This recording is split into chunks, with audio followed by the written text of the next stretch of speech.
Praise the lord. దేవుని వాక్యం చదువుకొని ప్రార్థన చేసుకొని దేవుని వాక్యాన్ని ధ్యానం చేద్దాం.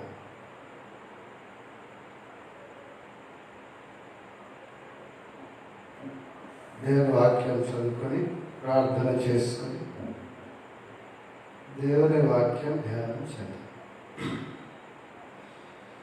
తిమోతికి రాసిన మొదటి పత్రిక 3వ అధ్యాయం 1 నుండి 7 వచనాలు. ఎవడైనను అధ్యక్ష పదవిని ఆశించిన ఎడల, తిమోతికి రాసిన మొదటి పత్రిక అపోస్తలుడైన పౌలు 3వ అధ్యాయం 1 నుండి 7 వచనాలు. ఎవడైనా అధ్యక్ష పదవిని ఆశించిన ఎడల అటు వాడు దొడ్డ పనిని ఆపేక్షించుతున్నాడని మాట నమ్మదగినది. అధ్యక్షుడు వాడు నిందారహితుడును, ఏకపత్ని పురుషుడును, మితానుభవుడును, స్వస్థ బుద్ధి గలవాడును, మర్యాదస్తుడును, అతిథి ప్రియుడును, బోధింపదగిన వాడునై ఉండి మద్యపానీయు, కొట్టువాడును కాక సాత్వికుడును, జగడమాడని వాడును, ధనాపేక్ష లేనివాడునై సంపూర్ణ మాన్యత కలిగి తన పిల్లలను స్వాధీనపరచుకొనుచు తన ఇంటి వారిని బాగుగా ఏలువాడునై ఉండవలెను. ఎవరైనాను తన ఇంటి వారిని నేరకపోయిన ఎడల అతడు దేవుని సంఘమును ఎలాగూ పాలించు. అతడు గర్వాంధుడై అపవాదికి కలిగిన శిక్షావిధికి లోపడకుండునట్లు క్రొత్తగా చేరిన వాడై పడకూడదు. మరియు అతడు నిందపాలై అపవాది ఉరిలో పడకున్నట్లు సంఘమునకు వెలుపలి వారి చేత మంచి సాక్ష్యము పొందిన వాడై ఉండవలెను. ఇంకొక భాగం కూడా మనం చదువుకుందాం. తీతు పత్రిక 1వ అధ్యాయం 7 నుండి 9 వచనాలు.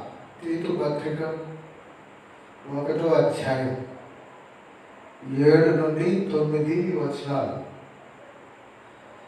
ఎందుకనగా అధ్యక్షుడు దేవుని గృహ నిర్వాహకుని వలెను నిందారహితుడై ఉండవలెను.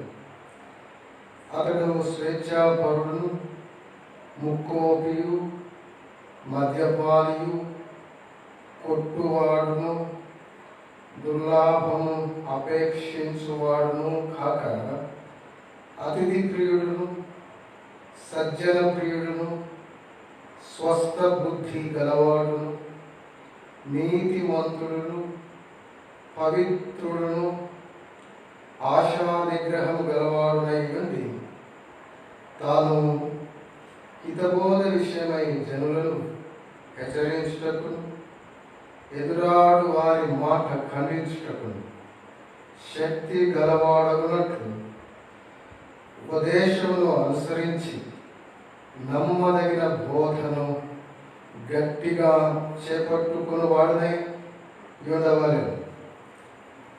చిన్న ప్రార్థన చేసుకుందాం. తిమోతికి రాసిన మొదటి పత్రిక 3వ అధ్యాయం 1 నుండి 7 వచనాలు. తీతు పత్రిక 1వ అధ్యాయం 7 నుండి 9 వచనాలు చదువుకున్నాం. మనము ప్రార్థన చేసుకొని వాక్యాన్ని ధ్యానం చేద్దాం. Let us pray. దయగల తండ్రి, జీవముగల దేవా, మీ పరిశుద్ధమైన పాదాలకు వెళ్ళేని స్తుతులు, స్తోత్రాలు, కృతజ్ఞతాస్తుతులు. మీ ప్రేరణలో మీరు ఇచ్చిన భారం, ఆశ, ఆసక్తి ఈ రీతిగా కూడా పరిచర్య చేయటకు నాయన మీ దాసుల నడుమ మీ దాసునిగా ఈ రీతిగా ఫేస్బుక్ లైవ్ ద్వారా నాయన మీరు జరిగిస్తున్న ఈ పరిచర్యను బట్టి మీకు స్తుతులు చెల్లిస్తున్నాను. ఈ రీతిగా ప్రతి నెల చివరి సోమవారం దేవుని దాసులకు అనగా మీ దాసులకు ఒక వర్తమానం అందించాలని మీరిచ్చిన ప్రేరణ, మీరిచ్చిన భారం ప్రారంభించిన ఈ రీతిగా ప్రారంభించిన ఈ పరిచర్యను బట్టి కూడా మిమ్మల్ని స్తుతిస్తున్నాను. మీ చిత్తానుసారం కొనసాగించండి, కార్యాలు జరిగించుకోండి, మహిమ మీరే పొందండి. అల్పునికి ఇచ్చిన ఈ భాగ్యాన్ని బట్టి స్తుతిస్తూ నేను మేము మీ వాక్య సత్యాలను ఇంకెక్కువగా అనుసరిస్తూ మీ దివ్య సేవలు ఇంకెక్కువ నమ్మకంగా సాగుటకు ఆత్మ సహాయం సమృద్ధిగా ప్రసాదించమని, మహిమ మీరు పొందమని క్రీస్తు ప్రభువు ద్వారా విశ్వాసంతో స్తుతించి ప్రార్థిస్తున్నాం తండ్రి. ఆమేన్. ప్రభునందు ప్రియులారా, రీతిగా ప్రతి నెలలో ఒక మెసేజ్ దేవుని సేవకులకు అందించాలన్న భారం నాలో కలిగి ఉండగా దేవుని కృపలో ఈ రీతిగా ప్రతి నెల చివరి సోమవారం 7:30 to 9 1 గంటన్నర సమయం విస్తృతంగా విస్తారంగా వాక్యాన్ని సమృద్ధిగా ధ్యానించాలని ఆశ కలిగి ఈ రీతిగా ఫేస్బుక్ లైవ్ ద్వారా ఈ వర్తమానం అందించడం జరుగుతుంది. ఒకవేళ లైవ్లో కొందరే చూడవచ్చు, ఒకవేళ ఎక్కువ మంది కూడా చూడవచ్చు భవిష్యత్తులో. అయితే లైవ్లో చూడకుండా అది సేవ్ అవుతుంది కనుక తర్వాత అయినా ఎక్కడో ఒకరు ఏదో ప్రాంతంలో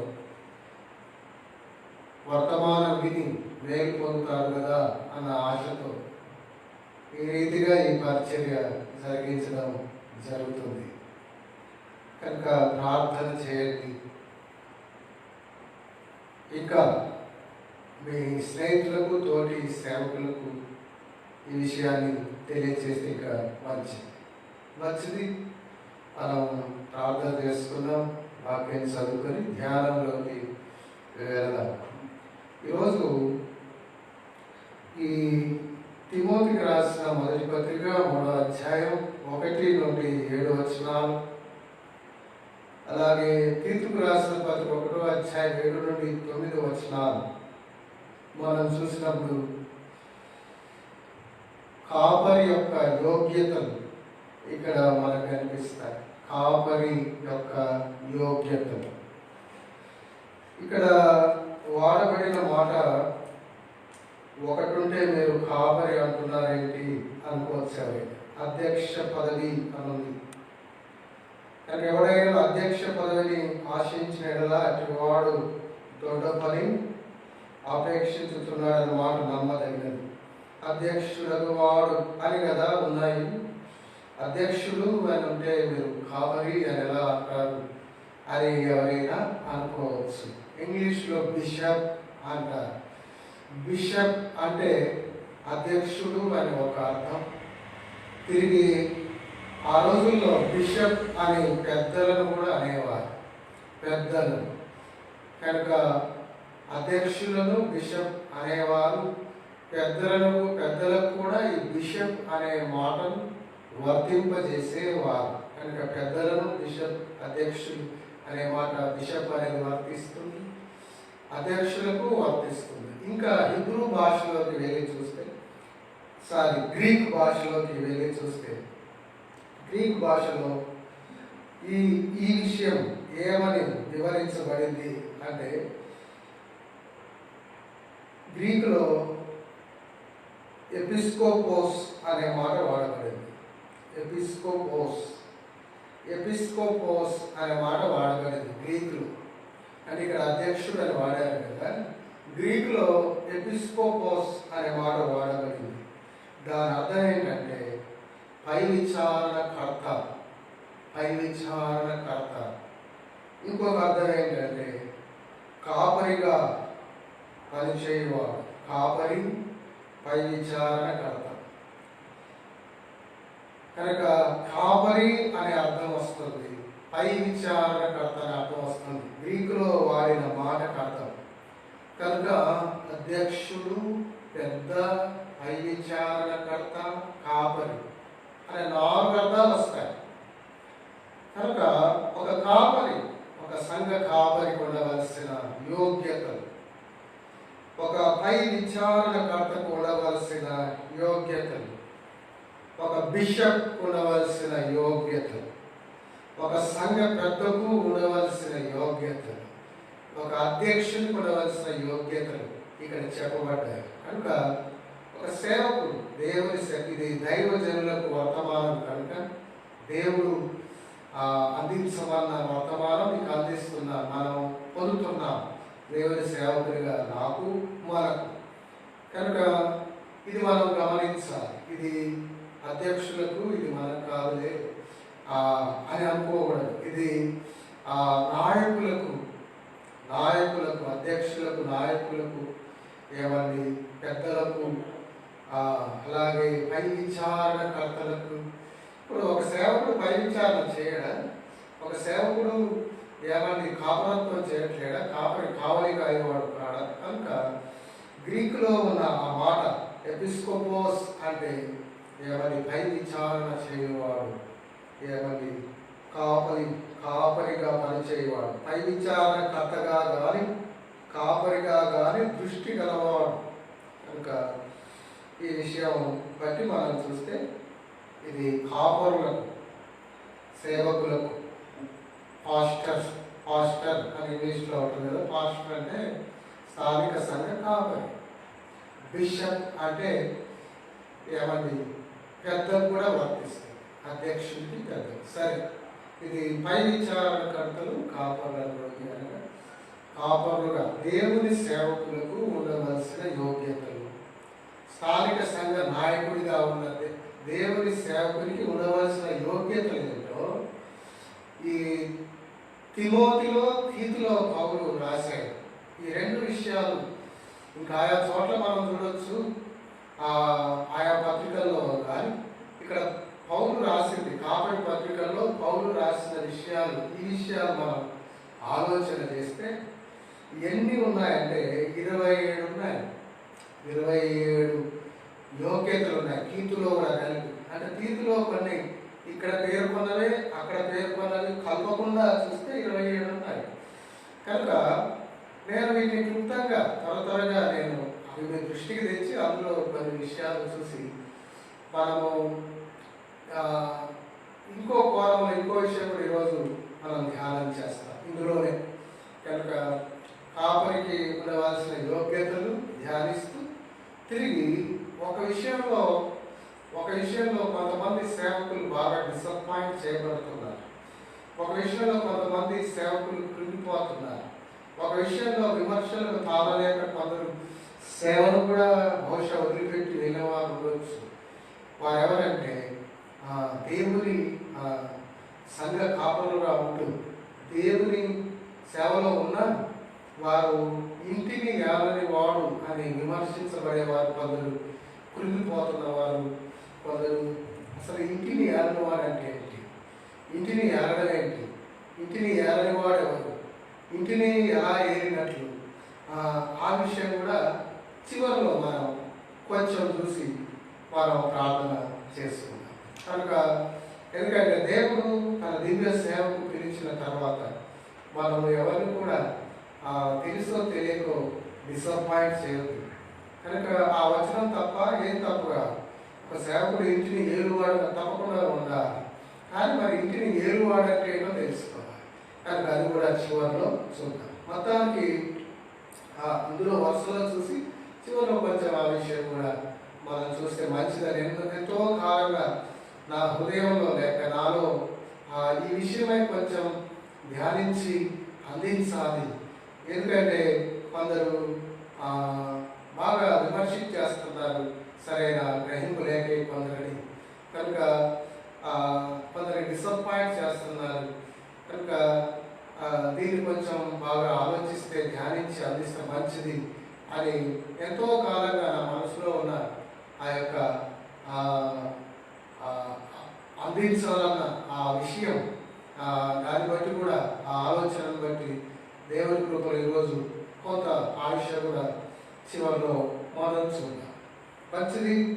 ఇక్కడ మనం చూసినప్పుడు మొట్టమొదటిగా మనం చూస్తే ఎలా ఉండాలి అంట, ఎలాంటి యోగ్యతలు కలిగి ఉండాలి సేవ చేసేవారు అంటే, కాపరులు, పై విచారణ చేయవారు అంటే, మొట్టమొదటి మనం చూసినప్పుడు నిందారహితుడు, 2:3 నిందారహితుడును కనుక నిందింపబడని వాడుగా ఉండాలి.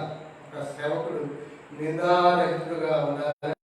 దేవుడు వాక్యం తెలుసు. నెంబర్ 1 రాసుకునే వారు ఉంటే ఒకవేళ రాసుకోవచ్చు. మొట్టమొదటి తిమోతి రాసిన మొదటి పత్రిక 3:2 మొట్టమొదటి విషయం ఏంటంటే, సేవలో వాడబడేవారు నిందారహితులుగా ఉండాలి, నిందల పాలైన వారుగా ఉండకూడదు. కనుక ఆ నిందారహితులుగా ఉంటూ దేవుని పరిచయంలో వాడబడాలని దేవుని వాక్యం సెలవిస్తుంది. కనుక అన్యాయంగా మనల్ని ఎవరైనా అనడం వేరే విషయం, కానీ మన వైపు నుండి పొరపాటు నుండి మనము నిందల పాలయ్యేవారుగా ఉండకుండా జాగ్రత్త పడాలి. కనుక ఒక సేవకుడు అనింద్యుడుగా ఉండాలి, నిందారహితుడుగా ఉండాలి.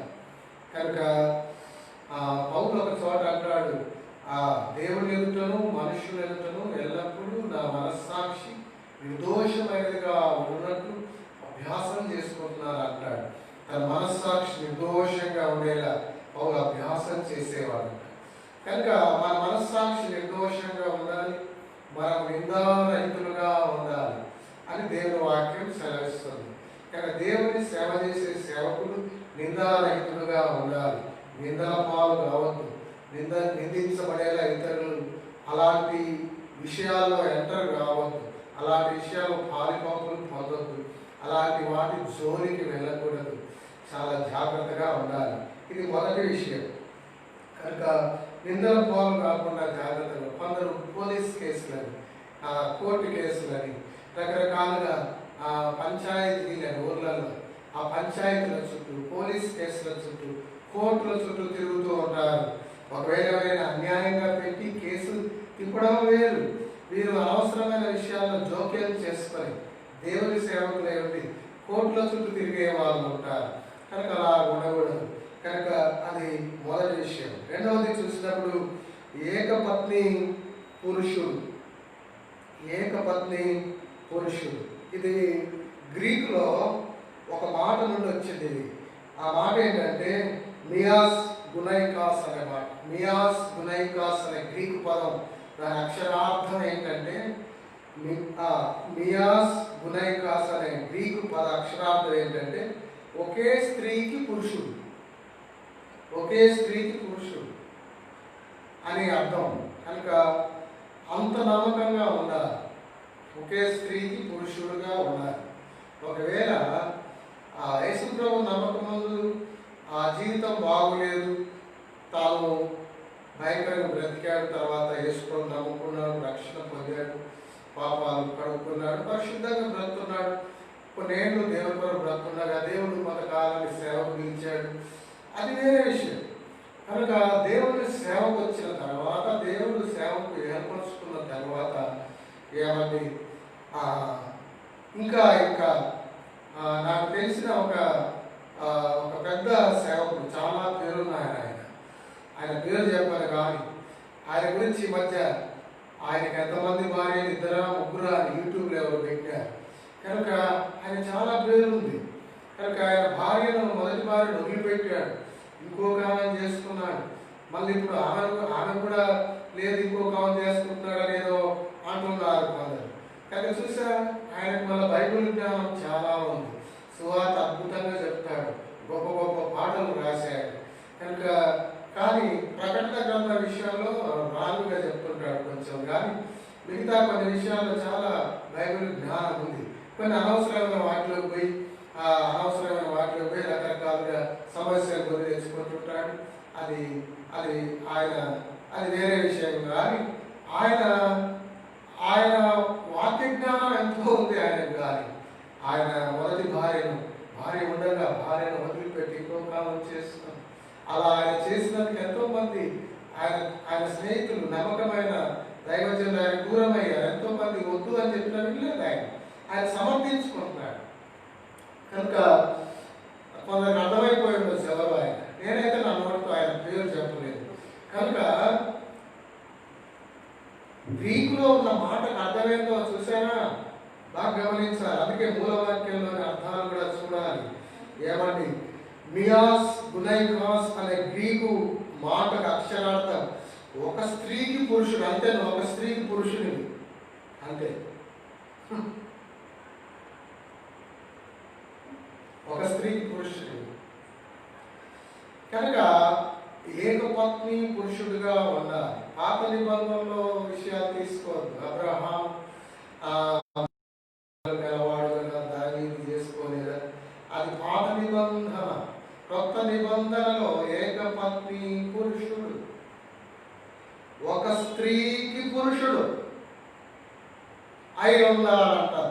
దైవజనుడు, దేవుని సేవకుడు, పై విచారణకర్త, కాపరి, బిషప్, పెద్ద అధ్యక్షుడు,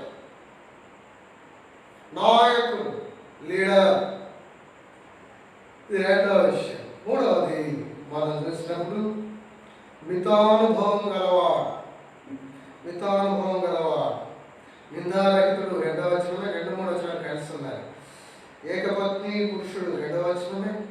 మూడవది మితానుభవం గలవాడు. గ్రీకులో ఈ మాటకు నెఫిలియోస్ అన్నది అదే అనుకుంటారు. NEPHALIOS అనుకుంది స్పెల్లింగ్. కానీ ఈ గ్రీకులో మూల పదంలో దీని అర్థం ఏంటంటే మత్తు పదార్థాలకు బానిస కానివాడు అని ఒక అర్థం. మత్తు పదార్థం, మితానుభవం అనగానే మితానుభవుడు అనేస్తాం మనం. ఏంటి మితానుభవుడు అంటే? అనుభవం మితముగా ఉన్నవాడు. ఏంటి మితానుభవుడు అంటే? మామూలుగా మిత అనుభవం అంటే మితమైన అనుభవం అని అలా రావచ్చు ఒకవేళ. కానీ అసలు అర్థం ఏంటి? లోతైన అర్థం అసలు మూల భాషలో దాని అర్థం ఏంటంటే ఏమని 3 రకాల అర్థాలు ఉన్నాయి. ఒకటి, మత్తు పదార్థాలకు బానిస కానివాడు. రెండవది, కనిపెట్టుట అని అర్థం. కనిపెట్టుట గ్రీకులో వాడిన పదానికి అర్థం NEPHALIOS అని ఆ గ్రీకులో వాడిన పదానికి అర్థం ఏంటంటే, ఆ స్పెల్లింగ్ చెప్పారు, కనిపెట్టుట. ఇంకొక అర్థం ఏంటంటే మెలకువగా ఉండుట. కనుక మితానుభవుడు అంటే మూల భాషలో కనిపెట్టువాడు, మెలకువగా ఉన్నవాడు, యాక్టివ్గా ఉన్నవాడు, హోషియార్ అన్నట్టుగా ఉన్నవాడు, చురుకుగా ఉన్నవాడు. డిస్కవరీ ఛానల్లో కానీ యూట్యూబ్లో కొన్ని లైవ్ టీవీస్ జంతువులే చూపిస్తుంటారు అడవుల్లో. అవి నేను బాగా అప్పుడప్పుడు చూస్తుంటాను. కొంచెం వాక్యం ఇట్లా ధ్యానించి కొన్నిసార్లు నేను చూసేది ఏంటంటే డిస్కవరీ ఛానల్ జంతువులు అవి చూస్తుంటాను. కొన్నిసార్లు కొంచెం స్పోర్ట్స్ అప్పుడప్పుడు ఏదైనా చూస్తారు. కానీ ఎక్కువ డిస్కవరీ ఛానల్ అవి చూస్తున్నాం. దేవుని సృష్టి, అది వేటాడే విధానం, వాటి పిల్లలకు పోషించే విధానం, అది చిన్న చిన్న జంతువులైనా ఎంత వాటికి తెలివి, ఎంత రకరకాలుగా అవి పోషించుకోవడానికి తీసుకునే రకరకాల ఆలోచన నిర్ణయాలు అయినా చూస్తున్నప్పుడు దేవుణ్ణి శృతించకుండా ఉండలేము. కనుక అవి కొన్నిసార్లు చూస్తూ ఉంటాను. కొన్ని జంతువులు ఉంటాయి, అవి ఎంత ఇలా ఇలా ఇట్లా మేస్తున్నాయి, ఇటు వస్తుంటాయి, ఇటు చూస్తున్నాయి, అట్లా మేస్తుంటే అట్లా పైన చూస్తుంటాయి. ఎంత గమనించుకుంటుంటాయో శత్రువు ఏం చూస్తుందో అని. కనుక అటవీ ప్రాంతంలో ఒక జంతువును వేటాడితే దాన్ని వేటాడేది ఇంకోటి ఉంటుంది, దాన్ని వెంటాడేది ఇంకోటి ఉంటుంది. కానీ అన్నీ కూడా ఎంత అలర్ట్గా ఉంటాయి, ఎంత చురుకుగా ఎంతగా ఉంటాయో అది మనకు బాగా అర్థమవుతుంది. అవి ఎప్పుడు కనిపెట్టుకొని జంతువులు ఏమో కొన్ని కాపలా కాస్తుంటే కొన్ని మేస్తుంటాయి, కొన్ని సెంట్రిట్యూడ్ లాగా చేస్తుంటాయి. చూడండి, కొంచెం ఉడతలాగా ఉంటుంది జంతువు, ఏం పేరు దాన్ని, అది ఇట్లా ఇట్లా ఇట్లా చూస్తుంటాం. కనుక చూసారా వాటికి ఎంత మెలకువలో. కనుక దేవుని సేవ చేసే సేవకుడు మితానుభవుడు, మెలకువ గలవాడు, మెలకువ ఉండాలి. ఏ గొర్రె ఎటుపోతుంది, ఏ గొర్రె ఎలా ఉంది, ఏ గొర్రె పరిస్థితి ఏంటి, సమాజం పరిస్థితి ఏంటి, ప్రస్తుతం సంఘం ఎలాంటి సమాజంలో ఉంది, తిరిగి కొత్త వచ్చిన వారు వాళ్ళు ఎలా ఉన్నారు, పాత వాళ్ళు ఎలా ఉన్నారు, ఈ మధ్య రక్షణ పొందిన వాళ్ళు ఎలా ఉన్నారు, మళ్ళీ ఎవరైనా దుర్బోధకులు ఎవరైనా వస్తున్నారా, ఇల్లు దర్శిస్తున్నారా, ఏమైనా తప్పుడు బోధన చేస్తున్నారా, వీళ్ళు ఎవరితో ఎక్కువ ఫెలోషిప్ చేస్తున్నారు, ఇవన్నీ కూడా మెలకువ, మితానుభవుడు. మత్తు పదార్థాలకు బానిస కాకుండా ఉండేవాడిని ఒక అర్థం మూల భాషలో, రెండవది కనిపెట్టుట అని అర్థం, మూడవది మెలకువగా ఉండుట అని అర్థం. కనుక దైవజనుడు, దేవుని దాసుడు మెలకువ కలిగి ఉండాలి, కనిపెడుతూ ఉండాలి. అలాంటి మంచి లక్షణాలు, ఇవన్నీ యోగ్యతలు, దేవుని సేవకునికి ఉండాల్సిన యోగ్యతలు, లక్షణాలు, విధానాలు. కనుక దైవజనుల యోగ్యత, దేవుని సేవకుల యోగ్యత, కాపరుల యోగ్యత, కావలి వారి యోగ్యత. కావలివారం మనం, కావలివారం మనం. మంచిది. ఇంకొక విషయం 3 చూశారు. 4వది స్వస్థ బుద్ధి గలవారు. స్వస్థ బుద్ధి, మంచి గుణం గలవారు. స్వస్థ బుద్ధి, మంచి మనసు గలవారు, మంచి ఆలోచనలు గలవారు, మంచి విధానాలు అనుసరించేవారు, స్వస్థ బుద్ధి గలవారు. కొంతమంది దేవుడే మన ఎలక్షన్స్ వచ్చాయంటే రాజకీయ నాయకులు అంటబడి అన్ని పార్టీల వాళ్ళ కాడ లాక్కొచ్చుకుంటారు. కాంగ్రెస్ వాళ్ళ కాడ డబ్బులు తీసుకుంటారు, టీఆర్ఎస్ వాళ్ళ కాడ డబ్బులు తీసుకుంటారు, బీజేపీ వాళ్ళ కాడ డబ్బులు తీసుకుంటారు, ఆఖరికి పేదవాళ్ళు కమ్యూనిస్ట్ వాళ్ళ కాడ డబ్బులు తీసుకుంటారు. కొంచెం పేద పార్టీ కమ్యూనిస్ట్ చూసారా. మనపై చాలా భక్తి పనులు కావాలి. విచారం అనిపిస్తుంది నాకు, ఏమండి మా మందిరానికి కాంపౌండ్ లేదు, కట్టిస్తారా కొంచెం అని రాజకీయ నాయకుల కాడ చేతులు చాపడానికి సిగ్గు అనిపిస్తలే. ప్రార్థన ఏమో జీవం గల దేవుని సేవకులం, జీవం గల దేవుని బిడ్డలం, జీవం గల దేవ, సర్వశక్తి గల దేవ, నీకు అసాధ్యమైంది ఏముందని అని ప్రార్థన చేస్తావు. కాంపౌండ్ కట్టుకోలేదండి, 10 సంవత్సరాలు 5 సంవత్సరాలు అవుతుంది, ఎలక్షన్లు వచ్చాయి కదా, మీరు కాంపౌండ్ కనుక కట్టిస్తే, ఇక ఈ మాట మా సంఘంలో వాళ్ళు ఓట్లన్నీ మీకే అని అనుకున్నా అదే విషయం. వాళ్ళు ఇచ్చేందుకు ఇదే సంగతి. ఏపిస్తాడు పాస్టర్ గారికి పైసలు ఇస్తే వాళ్ళ 100-200 ఉన్నారంట మంది, అన్న ఓట్లు మనకి అని ఆయన ఇస్తాడు. సిగ్గు అనిపిస్తలేదా? దేవుడి కూడా దేవుని సేవకుడు క్షమించాలి నన్ను ఒకవేళ ఎవరికైనా బాధ అనిపిస్తే, కానీ తోటి సేవకుడు నాకు మనకందరికీ మెసేజ్ ఇది, సిగ్గుపడాల్సిన విషయమే అది. నువ్వు పోయి చేతులు చాచావు, తర్వాత నువ్వు ఏదైనా చెప్తే నీ మీద గౌరవం ఉందా నాయకుడు, ఆ నాయకుడికి. ఒకవేళ నీ దగ్గరికి ఇవ్వడానికి వస్తే వద్దండి, ప్రార్థన అయితే చేస్తాను మీ గురించి, దేవుడు ఎవరికి అధికారం ఇవ్వాలో వాళ్ళకి ఇస్తాడు, మీకు ఇవ్వాల్సిన తప్పక మీకు ఇస్తాడు, మేము ప్రార్థన చేస్తాం, మాకు వద్దండి మీ డబ్బులు, మేము మా మనస్సాక్షి చెప్పినట్టు దేవుడు ఎవరిని ప్రేరేపిస్తే వాళ్ళకి వేస్తాము, మీ గురించి ప్రార్థన చేస్తాం, మంచి నాయకులు ఏమని దేవుడు మిమ్మల్ని నియమిస్తే తప్పకుండా మీరు అవుతారు అని పంపిస్తే వాళ్ళకు దేవుని మీద ఎంత అభిమానం గౌరవం పెరుగుతుంది, నువ్వంటే ఎంత అభిమానం పెరుగుతుంది. వాళ్ళ చుట్టూ తిరిగి చేతులు చాచి అడుక్కొచ్చుకుంటే డబ్బులు వారు దేవుని వైపుకు మళ్ళీ అవకాశం అందుతుంది. కనుక ఎవరు కొందరు రాజకీయ నాయకులను దేవుని యొక్కకు రాకుండా చేస్తున్నారు. ఇది స్వస్థ బుద్ధ, ఇది మంచి బుద్ధ, ఇది మంచి బుద్ధ, ఇది సిగ్గుపడవలసిన విషయం కదా. అందుకే ఆ మాట వాడాను నేను.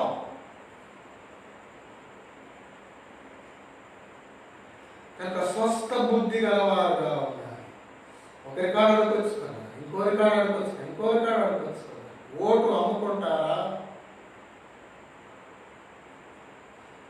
ఓటును అమ్ముకున్న వాడు ఒక మంచి పౌరుడే కాలేడు. మంచి పౌరుడు కాలేని వాడు మంచి సేవకుడు కాగలడా?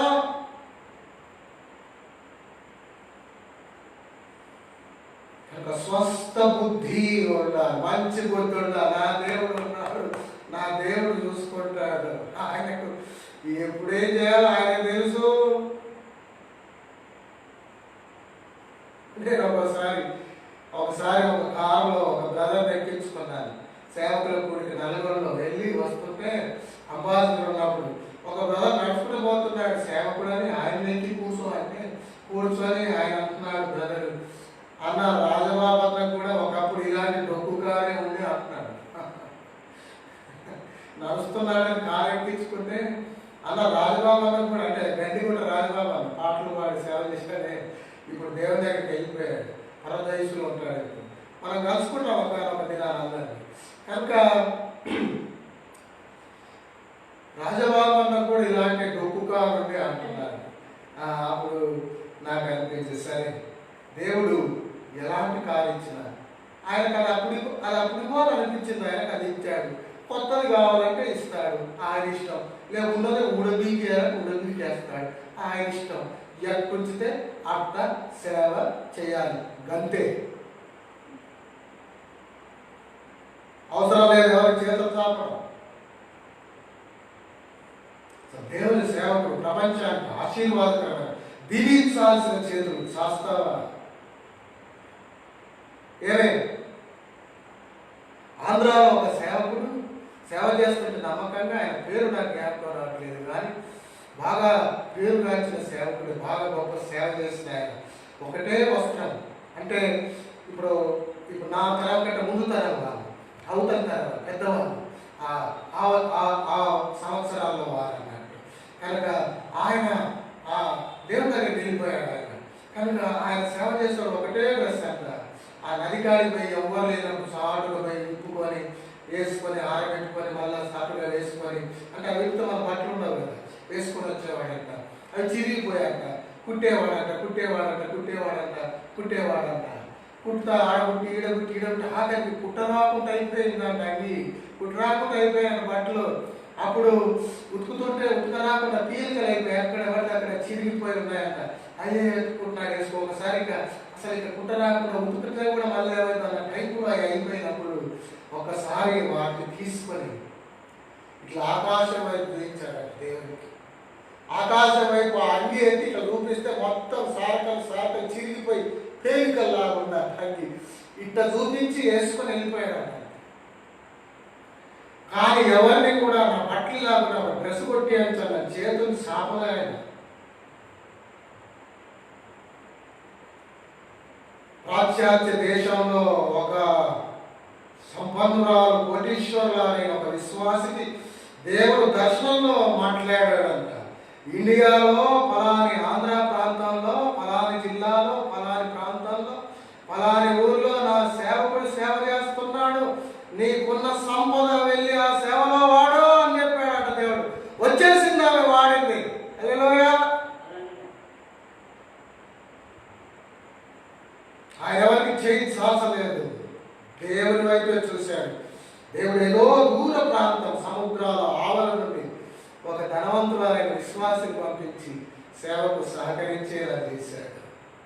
దేవుడు చూసుకోడా? నమ్మకంగా ఉంటే దేవుడు ప్రేరేపించడా? నమ్మకంగా ఉంటే అన్ని రాజులనే ప్రేరేపించాడు. దర్యావేషులు, కోరేషులు,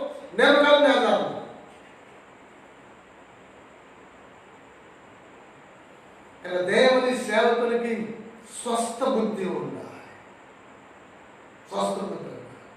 తర్వాత అనేకులు ఉన్నవారు ఉన్నారు, లేని వారు సరి చేసుకోవాలి. దయచేసి అది దేవుని నామానికి మహిమ వచ్చేలా మనం సేవ చేయాలి. దేవుని నామానికి మహిమ రావాలి. ఆ రాజకీయ నాయకులు ఏమని మనల్ని బట్టి దేవుని మహిమపరచగలరు. ఏందిరా బయట డబ్బు కోసం ఎగబడిపోతున్నారు. ఎప్పుడు ఇస్తారు బేరాలు పెడతారు. ఈ క్రైస్తవులు ఏందిరా, ఈ పాస్టర్లు ఏందిరా ఉత్తరుతారు అని వాళ్ళు ఆశ్చర్యపడిపోయి దేవుని వైపు తిరగలగాలి. కానీ నువ్వే సభకేమో ఎప్పుడో సంచేసి ఆయన చుట్టూ తిరుగుతుంటే కుయ్యం అన్నట్టు సిగ్గు అనిపించాలి. కుయ్యం అంటే వేరే అనుకోకండి సార్, ఏదో అతినే ప్రదర్శిస్తూ నేను జంతువులతో పోల్చట్లే, క్షమించాలి. ఏదో అతినే వాళ్ళ దగ్గర అయ్యగారు సారు అన్నట్టు. ఎంతమంది కోపం వస్తుందో ఈ మెసేజ్ వస్తారా? పిఎస్ వామన్న శ్రీకాకుళం సామాన్య ఒకసారి వాక్యం చెప్తుంటే సేవకుల కూడికలో ఒక చోట ఏమంటే వెనకంగా వచ్చి బల్యం తీసుకొని గడ్డపాలు తీసుకొని పొడుద్దాం అనుకున్నాడట ఒక పాస్టర్. పాపం వచ్చి స్వామన్న పడవలేకపోయావా అన్నాడు. పడవలే మొత్తానికి పాస్టరే పాపం వచ్చి పొడిచి పడతాం. ఎడ్వర్డ్స్ విలియం గారు ఉన్నట్టుగా సత్యం ఖచ్చితంగా చెప్పడం 9 సార్లు చంపాలని చూశారు. వాక్యం ఉన్నట్టుగా సత్యం ఉన్నట్టుగా చెప్పేవారిని ప్రేమించి అర్థం చేసుకొని ఉన్నత స్థితికి ఎదిగేవారు కొందరైతే ఏమంటే ద్వేషించి విమర్శించి వ్యతిరేకించేవారు ఇంకొందరు. ఆనాడైనా ఈనాడైనా, పౌలు కాలంలోనైనా, భక్సింగ్ గారి కాలంలోనైనా, ఈనాడైనా. కనుక వాటి విషయం భయపడవసరం లేదు, బాధపడవసరం లేదు. కనుక అందరూ మేలు పొందాలి, అలాంటి వాళ్ళు కూడా మారాలని కోరుకుంది. కనుక స్వస్థ బుద్ధే కాదు, స్వస్థ బుద్ధే పరీక్షించుకో. ఇట్లా ఒకసారి అంగి అక్కడ చూపించాడు పరలోకం వైపు, ఆకాశమందున్న దేవుని వైపు. విదేశం నుంచి పరిగెత్తుకుంటూ వచ్చింది అమ్మగారు, అక్కగారు. చూశారు. కానీ దేవునికి అవకాశం ఇవ్వండి, దేవుని చేయని కార్యం గొప్ప ఉంటది. గాలించే 10,000, 20,000, 40,000 ఎన్ని రోజులు ఉంటాయి నీకు? చెడ్డ పేరు వచ్చే అవి కలిసి అయిపోయారు. ఏముంది? దేవునికి అవమానం వచ్చే. ఆలోచించవా?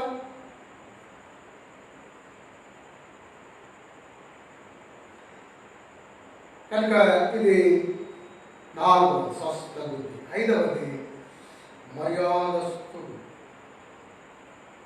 2-3 వచ్చిన మర్యాదస్తుడుగా ఉండాలని దేవుని వాక్యం సెలవిస్తుంది. మర్యాదస్తుడుగా ఉండాలి. ఈ మధ్య డిబేట్స్లో, టీవీ లైవ్ షోస్లో, సోషల్ మీడియా, యూట్యూబ్లో, ఫేస్బుక్లో, ఎక్కువగా యేసు ప్రభుని ఏమో అన్నారని కొందరు ఏదో అని వాళ్ళ వీడియోలు పెడితే మళ్ళీ వాళ్ళకు కౌంటర్ అన్నట్టుగా వీళ్ళు వీడియోలు పెడుతూ తిరిగి ఇంకొందరు వరాలు ఉన్నాయని, కొందరు వరాలు లేవని, ఇంకొందరు ఆత్మవరాలు, ఇంకొందరు మధ్య మరి బాగా వాదించుకున్నారు. అదేంటంటే టాపిక్ విషయము జన్మ పాపం అనేది లేదు అని కొందరు, జన్మపాపం ఎందుకు లేదు, జన్మకర్మ పాపం ఉందని ఇంకొందరు, జన్మకర్మ పాపం ఉందని చాలా మంది నమ్ముతారు. లేదని కొత్తగా లేవనెత్తి గడబడి చేసుకున్నారు, అంతే. వాదించుకున్నారు, దూషించుకున్నారు, ఒరే అనుకుంటారు. ఏంటండి ఇవన్నీ? ఒకవేళ క్రైస్తవేతరుడు ఏదన్నా ప్రభువుని విమర్శిస్తే తెలియక విమర్శిస్తున్నారు. వాళ్ళకు ప్రేమతో చెప్తారు. మిమ్మల్ని హేతు అడుగు వారికి ఏమండి ఎంతో సౌమ్యంగా సమాధానం చెప్పమని వాక్యం చెప్తుంది. సాత్వికముతో జవాబు చెప్పమని బైబిల్ చెప్తుంది. హేతు అడిగే వారికి సాత్వికముతో జవాబు చెప్పమని బైబిల్ చెప్తుంటే వాళ్ళు ఒక మాట ఆయన అరేట నువ్వు ఒరే అటమా. ఆయన పనికి మానవాడంటే నువ్వేలా వేస్ట్ పిల్లలు అంటావా? ఇష్టం వచ్చినట్టు మాటలు, వాళ్ళకి నిక్ నేమ్స్ పెట్టి రకరకాలుగా ఏదేదో తిరిగి అట్లా కొందరు మళ్ళీ క్రైస్తవులు జన్మ పాపం ఉంది, జన్మ పాపం నువ్వెంత ఇలా కొందరు అబద్ధ బోధకులు వాళ్ళు మోసం చేస్తున్నారు. వాళ్ళు ఏమై స్వస్థతలని ఎవరిని మోసం చేస్తున్నారు. అది మోసం అయితే మోసం అని చెప్పే తీరగా చెప్పు.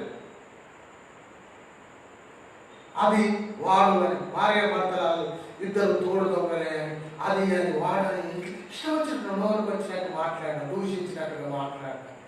కనుక బైబిల్ ఏం చెప్తుంది? ఎఫెసీ పత్రికలో ఉంది కదా, ప్రేమ కలిగి సత్యము చెప్పుచు క్రీస్తు వలె ఉండకు మన వాటి విషయంలో ఎదుగుదాం. ఎఫెసీ 2:14 కదా, ప్రేమ కలిగి సత్యం చెప్పుచు. చూడండి అవసరం. కనుక ప్రేమతో చెప్పమంటున్నాడు దేవుడు సత్యం. తిడుతూ చెప్పు బాబు సత్యం, కోపం చేస్తూ చెప్పు బాబు సత్యం, ఒరే అంటూ చెప్పు బాబు సత్యం అన్నాడు దేవుడు.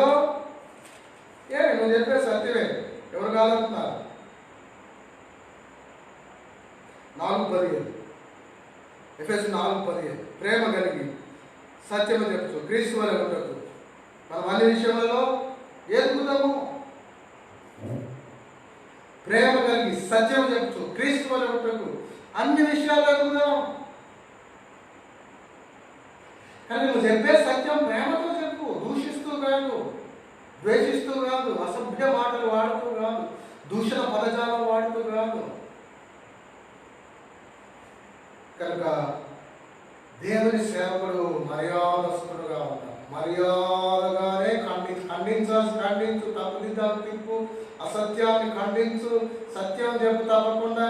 ఏమి నువ్వు రాజీ పడవద్దు, ఏమి నోరు మూసుకోవద్దు, ఏమి డిప్లొమసీలో ఉండిపోవద్దు. నువ్వు సత్యం ఉన్నట్టు చెప్పుకున్న బద్దలు పెట్టినట్టు కానీ విత్ లవ్, ప్రేమతో, దూషణ మాటలు కాదు, అసభ్య పదజాలం కాదు. కొన్నిసార్లు కొందరు ఇష్టం వచ్చినట్టు టంగ్ స్లిప్పింగ్ అని కొట్టి పడేస్తున్నారు. మన ఇష్టం వచ్చిన మాట్లాడతారు. టంగ్ స్లిప్పింగ్ నాలుక జారుడు ఎప్పుడో ఒకసారి జారుతుంది. రెగ్యులర్గా ఇష్టం వచ్చినట్టు నాలుక జారుడు కిందకి ఎంత వస్తుంది? కానీ కొంతమంది గొప్ప సేవకులను కూడా నేను కొందరిని గమనించాను. చాలా మంచి సాక్ష్యం, చాలా మంచి జ్ఞానం, చాలా మంచి సమర్పణ, చాలా మంచి తెగింపు, ప్రాణాలకు తెగించి సేవ చేస్తున్నారు. నోరు విషయంలో, మాట విషయంలో కొన్నిసార్లు అమర్యాదగా మాట్లాడుతుంటారు. అలాంటి వారి గురించి నేను ప్రార్థన చేస్తుంటాను. ప్రార్థన చేయాలి. వాళ్ళకి చెప్పలేము, వాళ్ళ అంత అంతస్తులో ఉన్నారు. ఎన్నో విషయాల్లో బాగున్నారు, 99 విషయాల్లో బాగున్నారు. ఈ అమర్యాద మాటలు అక్కడక్కడ మాట్లాడేస్తారు. మరి వాళ్ళ అనుభవాన్ని బట్టో, జ్ఞానాన్ని బట్టో ఏమో కానీ వారు ఇష్టం వచ్చినట్టు మాట్లాడేస్తుంటారు.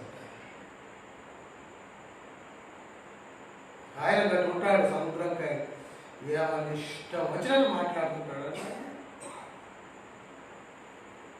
చాలా పెద్ద ఆయన వయసు, ఏం మాట్లాడు. నేను ఎవరు విమర్శిస్తలేదు, విశ్లేషిస్తున్నా. కనుక మర్యాదస్తులుగా ఉన్నారు సేవకులు, మర్యాదస్తులుగా ఉన్నారు. మర్యాదగా మాట్లాడారు, గౌరవంగా మాట్లాడారు, చెప్పేది కూడా మర్యాద, హెచ్చరించిన, ఖండించిన, ఏమండి అసభ్య పదజాలు ఎప్పుడు, దూషణ మాట ఎప్పుడు. ఇది మనం చూసినప్పుడు 5వదిగా చూస్తున్నాం, మర్యాదస్తులు. ఇవన్నీ కూడా ఏం చెప్పండి? దేవుని సేవకునికి ఉండవలసిన యోగ్యతలు. తర్వాత మనం చూసినప్పుడు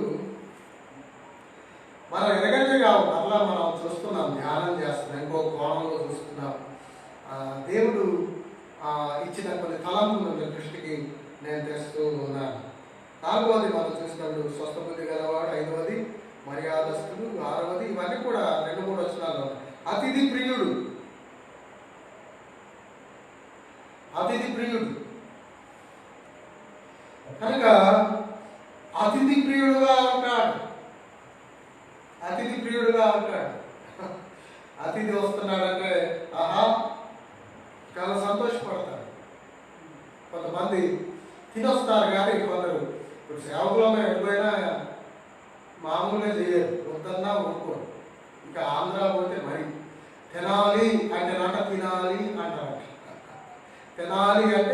తినాలి అంటారు, ఒక సేవకుడు అన్నారు సార్.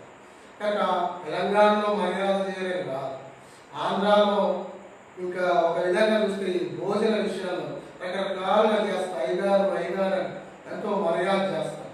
మేము వాక్యం చెప్పడానికి ఆయా మీటింగ్స్, స్పెషల్ మీటింగ్స్ దేవుని కృప వెళ్ళినప్పుడు వాళ్ళ ప్రేమను చూసి ఆశ్చర్యం అవుతూ ఉంటుంది. కనుక ఎంతో చేస్తుంటారు. కనుక మనం ఒక చోటుకి వెళ్ళినప్పుడు ఒక సేవకుడు మనకు ఆతిథ్యం ఇచ్చినప్పుడు, మన దగ్గరికి ఒక సేవకుడు వచ్చినప్పుడు మనం ఏం చేస్తున్నాం? ఇప్పుడు ఒక కాడికి పోయినప్పుడేమో వాళ్ళు ఫిష్ తెస్తే తిన్నాం. ఒకసారి ఉపేంద్ర అని అంటున్నాడు, హైదరాబాద్ ఉపేంద్ర అన్న, ఆ రూపాంతరం అని పరిచయం చేస్తుంటాడు కదా ఉపేంద్ర అన్న. ఆయన అంటున్నాడు, ఒకసారి ఒక ప్రాంతానికి వెళ్తే ఆంధ్రాలో ఎక్కడో 60 కిలోమీటర్లు ఏమో దాదాపు, ఫిగర్ అదే కాకపోవచ్చు కానీ ఎక్కువ కిలోమీటర్లు, దాదాపు 60 కిలోమీటర్లు ఆయన చెప్పకుండా పోయి, ఆయనకు రొయ్య కూర ఇష్టం అని, రొయ్యని పచ్చి రొయ్యలు ఇష్టం అని 60 కిలోమీటర్ల దూరం పోయి అక్కడ దొరికితే తెచ్చి వండిపెట్టారంట. కిందంతా చెప్తున్నారు, 40 కిలోమీటర్లు తెచ్చి చూసారు. ఒక సేవకుడు అంటే ప్రేమతో ఆయన ఇష్టమేదో తెలుసుకొని 60 కిలోమీటర్లు పోయి తెచ్చి వంట చేసి పెడితే, నీ దగ్గరికి ఎవరైనా వచ్చినప్పుడు నువ్వు పట్టించుకోకుంటే దేవుడు దానిని పరిగణలోకి తీసుకుంటాడా లేదా? నువ్వేమేదో స్పెషల్ అన్ని వస్తావు, నీ దగ్గరికి సేవకులు వస్తే నువ్వు ఏదో కోపల బియ్యం వండి పెట్టుకుంటా, ఏదో చాలు చేసుకుంటా, చింతపులుసు చేసుకుంటా, ఇంకేదో చేసుకుంటా, దానికి ఏదో మాటలు చెప్పుకుంటా, మనం నువ్వు పెట్టగలిగి ఉండి కూడా నీవు కూడా ఒక ఏదైనా ఒక స్పెషల్ చేసి పెట్టగలవు సేవకునికి, వచ్చిన వాళ్ళ సేవకులకు లేక. కానీ నువ్వు అక్కడేమో ఉన్నది తినాలని, మనం బాగా ఉన్నప్పుడే లేనట్టుగా ఉన్నట్లు మనం అభ్యాసం చేయాలి. ఆ కోణంలో నేను ఎవరు విమర్శిస్తలేదు. ఏమండి, గ్లోబల్గా సార్వత్రికంగా నేను సార్వత్రిక విషయాలుగా నేను మాట్లాడుతున్నాను. నీవు ఎక్కడికి వెళ్ళినా నీకెంత మంచి ఆతిథ్యం ఇచ్చినా తీసుకొని వస్తున్నావు. నీ దగ్గరికి వస్తే మాత్రం ఉన్నదాంతో అడ్జస్ట్ కావాలన్నట్లుగా పెట్టగలిగి కూడా పెట్టట్లే ఉన్నావు అంటే అతిథి ప్రియుడు ఎలా? నీకున్న వాటిలో నీకున్న మంచి పదార్థాల్లో పాలివ్వమని వాక్యం చెప్తుంది సేవకులు. మంచి పదార్థాలు నువ్వు అవసరమైతే యాటను కోసి పెట్టగలవు. సేవకులు వచ్చాయంటే ఆ స్థితి ఉంది నీకు, దేవుడు ఇచ్చాడు. కానీ నువ్వు బెండకాయ దొండకాయ పెడుతున్నావు, నువ్వు భయం పచ్చి రొయ్యలు, ఏమండి గోదావరి పులసలు తినొస్తున్నావు. దేవుడు నీ పిసినారితనం, నీ లోభత్వం గమనిస్తున్నాడు. ఎవరైనా సరే అలా ఎందరో ఉన్నారు. ఎక్కడికక్కడికి అప్పులు వేసుకుంటారు. అక్కడేమో వాళ్ళ ఆతిథ్యం అండి, వాళ్ళని కాదలేమండి. ఇక్కడేమో మనం అడ్జస్ట్ కావాలండి. సేవకులు ఎక్కడికక్కడ అప్పులు బాగేస్తారు. వరద రాకముందే కట్టలేస్తారు. అమ్మో మామూలుగా కొందరు సేవకులు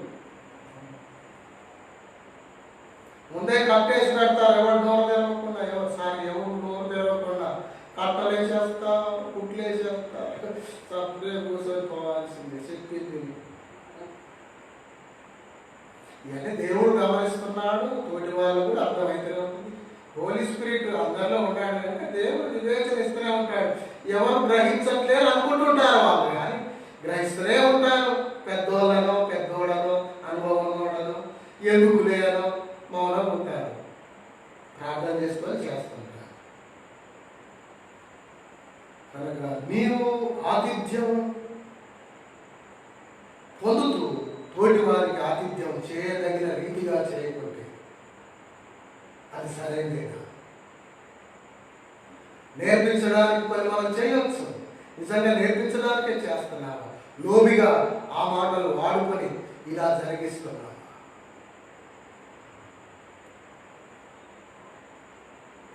కనుక అతిథి ప్రియులుగా ఉండాలి సేవకులు.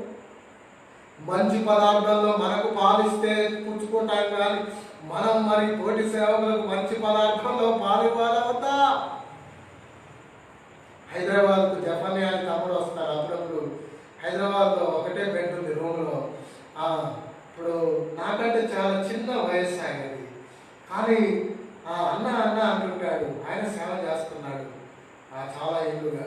నాకంటే చాలా చిన్న వయసు. అనుభవంలో కూడా నాకంటే చిన్నవాడే, కానీ నా దగ్గరకు వచ్చాడు, నాకు అతిథి. నేను ఆయన బెడ్లో పడుకోబెట్టి నేను కింద అన్నా వద్దాను, నేను కింద వద్దాను, లేదు లేదు తమ్ముడు నువ్వు కింద పడడానికి లేదు, నా దగ్గరకు వచ్చాను, నువ్వు బెడ్లోనే పడుకోవాలి. ఆయన బెడ్లో పడబెట్టి నేను ఆయన కాడ కింద పడుకుంటాను.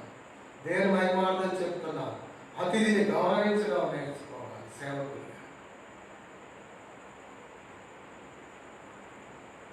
వయసు చూడద్దు, నీ అనుభవాలు చూడద్దు. నీ దగ్గరికి ఒక సేవకుడు వచ్చాడు, దేవుని సేవకుడు వచ్చాడు. నువ్వు ఒక చోటుకి వెళ్ళినప్పుడు నేను ఎలా చూస్తున్నా, నీ దగ్గరికి వచ్చినప్పుడు నువ్వు ఎలా చూస్తున్నావు చూస్తాడు దేవుడు.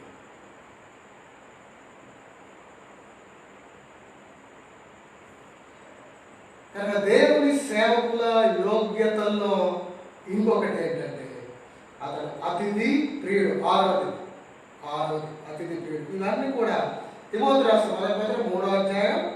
3:3 వచనాల్లో ఈ 6 విషయాలు ఉన్నాయి. తర్వాత 7వది మనం చూస్తే ఇందులోనే ఉంటుంది, అది కూడా సాత్వికుడు, అతిథి ప్రియుడు, బోధింపదగినవాడు.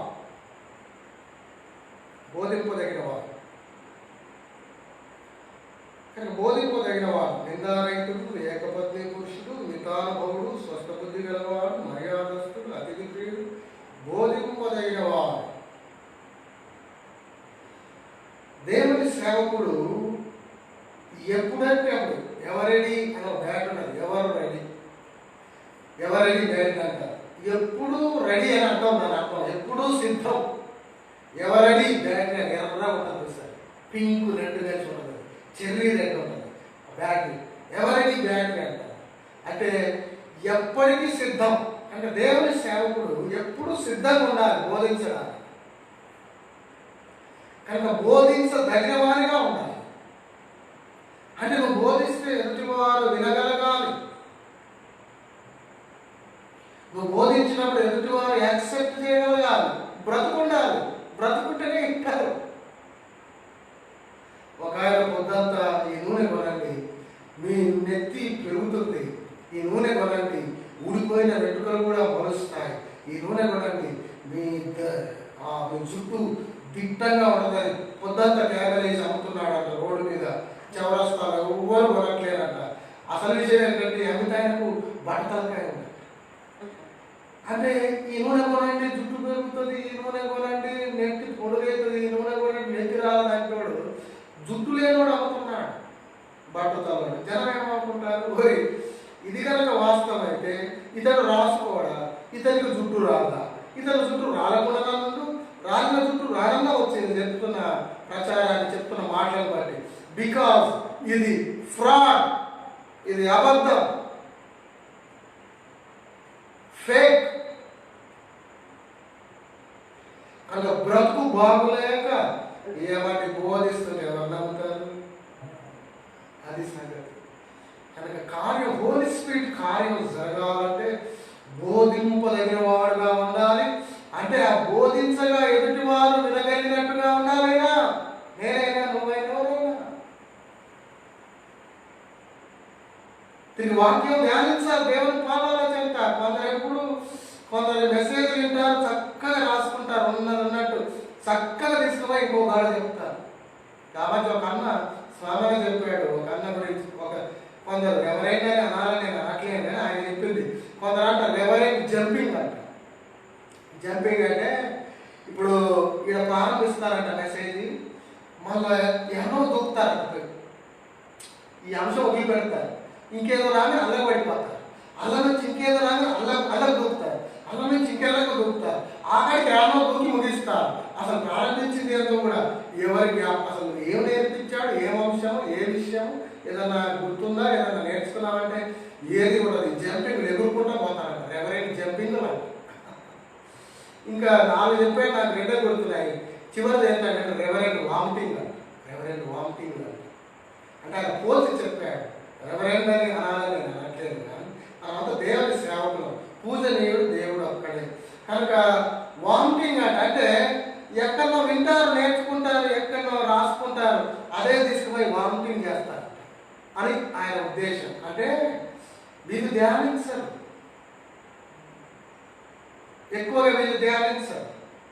రిచ్ని ఎక్కువగా ధ్యానించారు.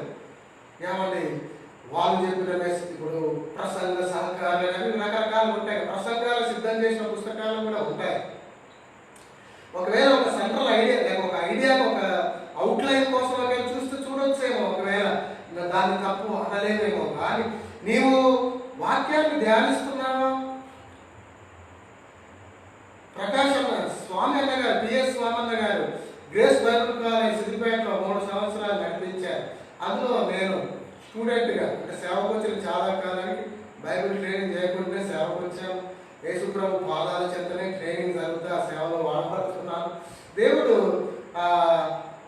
అలా నెలకు ఒక 3 రోజుల్లాగా, నెలకు ఒక 5 రోజులు అన్నట్లుగా క్లాసులు అక్కడ పెట్టాడు. 4-5 రోజులు అలా 3 సంవత్సరాలు జరిగించాడు. శ్రీకాకుళం, ఇంకా తాడేపల్లి కూడా సాల్మాన్ గారు, ఇంకా మోజెస్ గారు, స్టీవెన్ గారు అని ఇంకా అనేకులను తీసుకొచ్చి అక్కడ ఆంధ్ర, దూర ప్రాంతం ఆంధ్ర నుండి శ్రీకాకుళం అంటే ఎక్కడైతే ఒరిస్సా దగ్గర ఉంటుంది.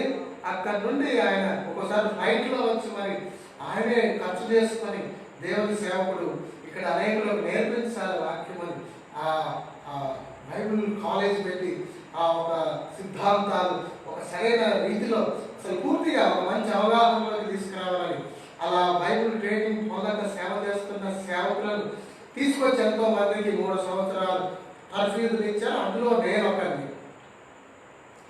ఆ స్వామి ఒకసారి చెప్పిన విషయం ఏంటంటే, నువ్వు ఎన్ని వ్యాఖ్యానాలన్నా చేయి, చివరకు నీదో వ్యాఖ్యానం ఉండాలన్నమాట. నువ్వు ఎన్ని వ్యాఖ్యానాలన్నా చదువు, బైబిల్తో పాటు వ్యాఖ్యానాలు చదువు, కానీ చివరికి నువ్వు ఒక వ్యాఖ్యానం చేయాలి.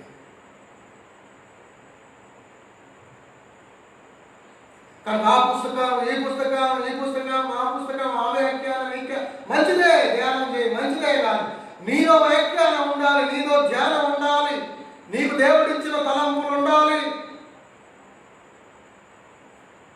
ఒక్కడినా రాస్తున్నా ఇంకో కారణం చెప్పావు, అబ్బా అంత బాగా చెప్పాడు, గొప్ప స్పీకర్ అంటే అనుకుంటే ఏం లాభం?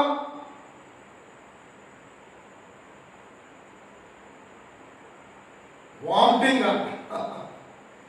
నువ్వు ధ్యానం చేయవా? నువ్వు దేవుడి పాదాల దగ్గర కూర్చుని దేవుడు ఇవ్వడా తలంపులు, దేవుడు ఇవ్వడా ప్రవాహం, ఆత్మ ప్రవాహం నీలో నుండి ప్రవహించదా? మీలో నుండి, మీ కడుపులో నుండి, మీలో నుండి జీవ జల నదులు ప్రవహించనన్నాడే యేసు స్వామి. నీలో నుండి ఎందుకు ప్రవహించవు? వ్యాఖ్యానాలు చూడడం తప్పట్లే, నేను ఎన్నో వ్యాఖ్యానాలు చూస్తాను. భక్తులు రాసిన పుస్తకాలు చూడడం తప్పట్లే, నేనెన్నో పుస్తకాలు చూస్తాను. ఆయా భక్తుల వారు అందించబడిన మెసేజ్ని వినడం తప్పనట్లే. స్వామి కూడా రోజు 2-3 మెసేజ్లు వింటుంటాడు. అంట తప్పేం లేదు, మన దిద్దుబాటు కోసం, తిరిగి అనేక విషయాలు తెలుసుకోవడం కోసం. కానీ నీదంటూ ధ్యానం, నీదంటూ ఓ వ్యాఖ్యానం ఉందా లేదా?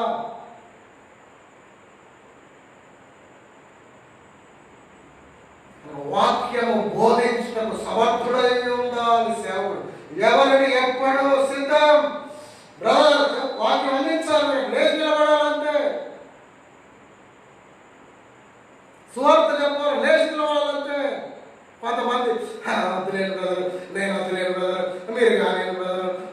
ఇంకొందరు చాలా తెలివిగా మీరు ఉన్నాక నేను ఎందుకు అన్నా అంటుంటే, అంత గౌరవం అంటుంటే తప్పించుకునే ఉపాయాలు. ఒక నిజంగా గౌరవంతో కూడా కొన్నిసార్లు కొందరు అనొచ్చు, కానీ అది కాదు. మీరున్నాక నేనెందుకు, ఒకవేళ నేను చెప్పండి అన్నా నేనెందుకు, పెద్దవాళ్ళు ఉన్నారు అంటే తప్పలేదు. లేదు నువ్వే చెప్పాలి తమ్ముడు అంటే మళ్ళీ అప్పుడు కూడా వెళ్ళకపోవద్దు, నిలబడాలంటే.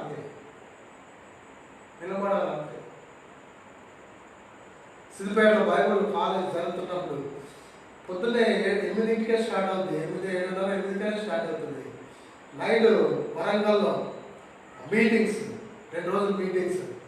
ప్రకాష్ అన్న గారు, నువ్వు ఆ మీటింగ్స్కి వెళ్ళాలి. నైట్ చలికాలం, ఇగం అంటారు ఎక్కడెక్కడ వరకు. ఆ బస్సు ఎక్కితే కూడా బస్సు కింద అల్యూమినియం షీట్లు ఐస్ గడ్డలాగా ఉన్నాయి, కాలు గడ్డ తీసి కింద పెడితే. అంత చలికాలంలో నువ్వు నైట్ వెళ్ళాలి, వరంగల్ వెళ్ళాలి, అక్కడ మీటింగ్స్ ఉన్నాయి. నేను వెళ్ళాల్సి ఉంది, నేను వెళ్ళట్లేదు, నువ్వే వెళ్ళాలి. నేనన్నా మీరున్నారు, నేను గొప్పలో చెప్తలేను, సాక్ష్యంగా చెప్తున్నాను. మీరున్నారు, నేను ఎందుకన్నా వాళ్ళు మీరు వస్తారని ఎదురు చూస్తారు, మళ్ళీ నేను పోతే కొంచెం ఎవరు ఎలా స్పందిస్తారో ఏమో, మీరు వెళ్తేనే మంచిది అంటే. లేదు మీరు వెళ్ళాలి, నేను వెళ్ళమంటున్నానుగా, వెళ్ళు అంటే సబ్జెక్ట్ వెళ్ళాలి. నైట్ అక్కడికి వెళ్ళి వాక్యం చెప్పి మళ్ళీ తెల్లారి 8 ఇక్కడ బైబిల్ కాలేజ్ అనుకోవడానికి వచ్చాను. మళ్ళీ తెల్లారి వెళ్ళి మళ్ళీ తెల్లారి 8 నైట్ జర్నీ. అన్న ఆయన దగ్గర ఉన్న సెక్టర్ ఏదో మఫ్లర్ తీసుకుపోతాడు, నాకు కాడ వదిలేనా, నా కాడ ఉంది, ఆయన దగ్గర మళ్ళీ ఆయన కూడా అయితే నా కాడ ఉంది అని అవున దాంతో పట్టుకొని ఆ చలిలో వెళ్ళి ఏమండి దేవుని వాక్యం చెప్పమన్నప్పుడు నేను వెళ్ళను అని ఎలా అంటాము? ఎలా అనగలడు ఒక సేవకుడు? ఎలా అంటాడు చెప్పండి అసలు? దేవుడు ఆయన ఎవరినో ఒకరిని ప్రేరేపించి నిన్ను వెళ్ళి అక్కడ వాడుకోవాలని దేవుడు కోరుకుంటుంటే నేను వెళ్ళను, నేను సిద్ధపడలేను అంటే మంచిదేనా? దేవుని సేవకుడికి ఏం పని ఉంది? వాక్యం సిద్ధపడకుండా ఇంకేం పని ఉంది? సువార్త చెప్పకుండా ఇంకేం పని ఉంది? ప్రార్థన చేయకుండా ఇంకేం పని ఉంది? ఈ 3 పనులు కాక ప్రాముఖ్యం ఇంకేం పనులు ఉన్నాయి నీకు? నువ్వు సిద్ధపడుతున్నావు ఎప్పుడో. ఇంకెన్నో ఉండొచ్చు, ఈ 3 కంటే పెద్ద పని ఏముంది? మేము వాక్యం చెప్తే ప్రార్థన ఉండాలి. ఈ భోజనాల కాడ మేము ఎట్టుంటామని 12 మందిని ఆడ పెట్టారు, 7 మంది కదా. వాళ్ళు ఫిలిప్పు వీళ్ళున్నారు, స్టెఫెన్ అపోస్తలు. ఈ భోజనాలు కూడా మేము ఈ ఇంటిలో మేము ఉంటాము, మేము వాక్యం చెప్తా, ప్రార్థన ఇది బాగా ప్రాముఖ్యం, సువార్త. ప్రియుల దేవుని సేవకులుగా ఎప్పుడూ సిద్ధంగా ఉండాలి, ఎప్పుడు సిద్ధంగా ఉండాలి. ప్రసంగ వ్యసనం ఉండొద్దు, ప్రభు పని కొరకు సిద్ధపాటు ఉండాలి. మరలా చెప్తాను, కొందరి ప్రసంగ వ్యసనం.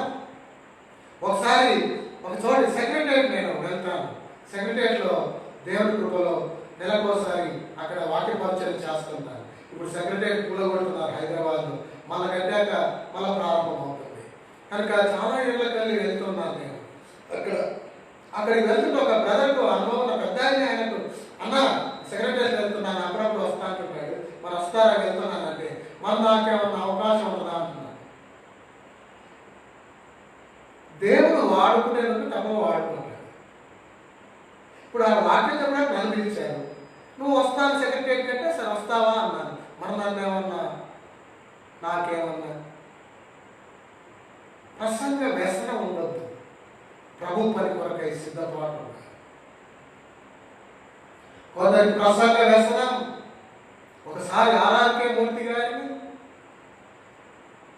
ఎల్బీ గారు పిలిచారు. ఈ కరెక్ట్ ఎక్కడంటే అది స్పాట్ స్థలము Big Bazaar, LB Nagar Big Bazaar, Kamineni తీసుకుంటే బిగ్ బజార్ ఉంటుంది. దానికి కొంచెం ఇంకా నా ఉప్పల్ సైడ్ వచ్చి ఇటు రైట్ సైడ్ చూస్తే అక్కడ షోరూమ్ సైడ్ ఉంటే అక్కడ ఒక ఫంక్షన్ హాల్ ఉంటుంది, ఇప్పటికి ఉంది. అది ఆర్ఆర్కే మూర్తి గారు స్పీకర్, ఆయన వస్తున్నారని అందరం పోయాం వాక్యం వినడానికి. మళ్ళీ పాటలు పాడడానికి ఎక్కడ నుండి ఒకరిని పిలిచారు. ఆయన వాక్యం చెప్తాడంటే పాటలు పాడతాడు, సేవ చేసే సేవకుడే. ఇప్పుడు ఆర్ఆర్కే మూర్తి గారు కొంచెం ఆలస్యం అయ్యారు. ఈ అనుభవాలు కూడా మనం ఎందుకు చెప్తున్నానంటే మనం ఆలోచించడానికి. కొంచెం ఆలస్యం అయ్యాడు, వస్తున్నాడు, రావట్లేదని కాదు, కొంచెం ఆలస్యమైంది ఆర్ఆర్కే మూర్తి గారు. ఈ పాటలు పాడే బ్రదర్ ఇంకెంతసేపు, టైం అయింది కదా, ఇంకెంతసేపు, ఎప్పుడు వస్తారా కదా, ఏంటిది నేను చెప్పాలా మరి వాక్యం, ఇట్లా ఒకటే తొందర చేస్తున్నాడు. నాకు అర్థమైంది ఆయన చేసే తొందర. పాటలు పాడుతున్నాడు, ఇంకేసేపు బ్రదర్ ఇంకేసేపు అని ఇబ్బంది పెడుతుంటే ఇక తట్టుకోలేక ఆ బ్రదర్స్, అన్న చెప్పండి మరి వాక్యం అన్నారు. ఊరికే ఎంతసేపు ఉంటారు వీళ్ళు, ఎప్పుడు వస్తాడు, మరి వాక్యం చెప్తే బాగుంటుంది కదా అంటాడు. నేను పాటలు పాడడానికి పిలిచాను, పాటలు పాడడానికి పిలిచినప్పుడు పాటలు పాడు, ఆ పరిచయంలో వాడపడు. దేవుడు అంచితం అంటే వాక్య పరిచయంలో వాడుకునే కానీ వాడుకుంటాడు, అక్కడ కూడా వాడుకోవాలని వాడుకుంటాడు. ఒక అనుభవం ఉన్న ఒక మంచి సేవకుడు వస్తున్నాడు, ఆయన కొరకు అందరూ వెయిట్ చేస్తున్నారు. నువ్వు తొందర పెడతా ఉన్నావు, ఒకటే తొందర పెట్టి సరే అన్న చెప్పు మరి అనగానే ఇక మళ్ళీ బైబిల్ తీసుకొని నేను అనుకోకుండా నన్ను ఇప్పుడు చెప్పమన్నారు, నేను ఇంకా సరిగా సిద్ధపడలేదని మళ్ళీ ఇట్లా చెప్తున్నాడు. ఇక చూసాడు, ఆయన చెప్పు అనేలా చేశాడు. మనం చెప్పమంటే నేను అంత సిద్ధపడలేదు, సడన్గా నాకు చెప్పాను అన్నట్టుగా చెప్తూ ఇక మొదలు పెడుతున్నాడు చెప్పడం. అందులో రాష్ట్రపతి గారు రానే వచ్చారు. ఆయన ఆయన గొప్ప పండితుడు. ఆయన అసలే ఆయన ఊరుకుంటాడు, సురుకులు వేసాడు.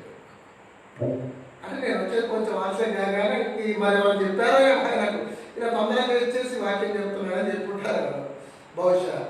కనుక కొంతమందికి ప్రసంగ వ్యసనం అని ఏదో కొన్ని 2-3 సురకలు వేసేసాడు ఆరాధన. ప్రసంగ వ్యసనం ఉండొద్దు, అది మంచిది కాదు, ఎవరికి ఉండదు. దేవుడు మనల్ని ఎప్పుడు వాడుకుంటే అప్పుడు వాడబడడానికి సిద్ధంగా ఉండాలి, సిద్ధంగా ఉండాలి. ప్రసంగ వ్యసనం వద్దు. ప్రభు పరిచర్య కొరకు సిద్ధపాటు ముద్దు. కనుక సేవకులు ఎలా ఉండాలి? సెక్రటరీ వస్తారంటే మరి నాకేమన్నా ఇస్తారా అంటున్నాడు, వేతలు ఇచ్చారు. కనుక చాలా బాగా అనిపించింది. నాకైనా చాలా క్లోజు, కానీ ఆయన అలా అన్నాడు. సరే, మర్యాదస్తుడును, సరే అంటే అలా అన్నాడు, సమర్థిస్తాడు. అతిథి ప్రియుడును, బోధింప దగ్గర వాడునై ఇవ్వండి. 7 విషయాలు చూశారు. తర్వాత 8వది, మద్యపానియు కొట్టువాడును కాదు. మద్యపానిగా ఉండదు, త్రాగేవాడిగా ఉండదు. ఈ మధ్య పిఎస్ స్వామి గారు ఒక మెసేజ్లో చెప్తుంటే ఆశ్చర్యమైన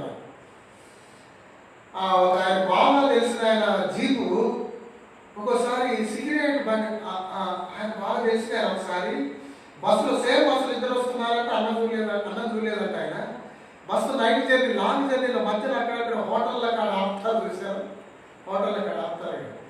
కిందికి దిగి దమ్ము కొడుతున్నాడు అంట మాస్టర్ గారు. ఏ స్వామి అలా చెప్పాడు, బాగా పేరున్నాయనంట ఆయన అక్కడ. ఇదొక మత్తే కదా, సిగరెట్ మత్తు కోసమే తాగేది. ఈ చీకట్లో నన్ను ఎవరు చూస్తున్నాడు అనుకున్నాడేమో, కొంచెం సాడిపోయి లాగెత్తున్నాడు. స్వామి చూశాడంట, ఆయన చూడలేదు, ఎక్కాడు. మళ్ళీ ఒకసారి ఆయన జీవే ఒకసారి ఇట్లా పోయేస్తుంటే బస్సులో పోతుంటే, లేక బస్సు అక్కడ ఆగిందేమో, పక్కన ఇంకో హోటల్స్ ఉంటాయి, కొన్ని వైన్స్ ఉంటాయి, కొన్ని ఏరియాలు ఈ ఎక్స్ప్రెస్ హైవేస్లో ఇట్లా ఉంటాయి కదా. ఒక వైన్స్ కాడ ఆగిందంటండి. నేను ఎవరిని ఏ శాఖను విమర్శించట్లేదు, ఏ డినామినేషన్ విమర్శించట్లేదు, కానీ ఆ జీప్ మీద ఏమనుందంటే హోసన్నా అన్నారు.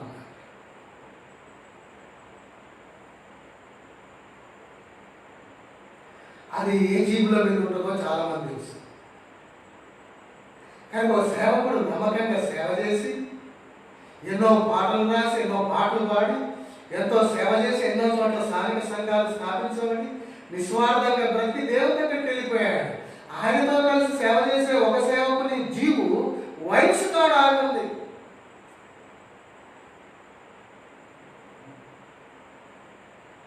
వైన్స్ కాడ ఆగింది. హోసన్నా అని మళ్ళీ స్టిక్కర్ ఇంత పెద్దగా ఉందంట, కారు మీద జీబు మీద వైన్స్ కాడ. అప్పుడు స్వామన్న డ్రైవర్ని పిలిచి, ఏందయ్యా బాబు నీ జీబు ఏంటి ఈడాగుందంటే, అన్న ఏం చెప్పానన్నా, పాస్టర్ గారు తాగుతాడన్న. ఆయన అప్పుడప్పుడు అంటే రోజు తాగుతాడన్నా.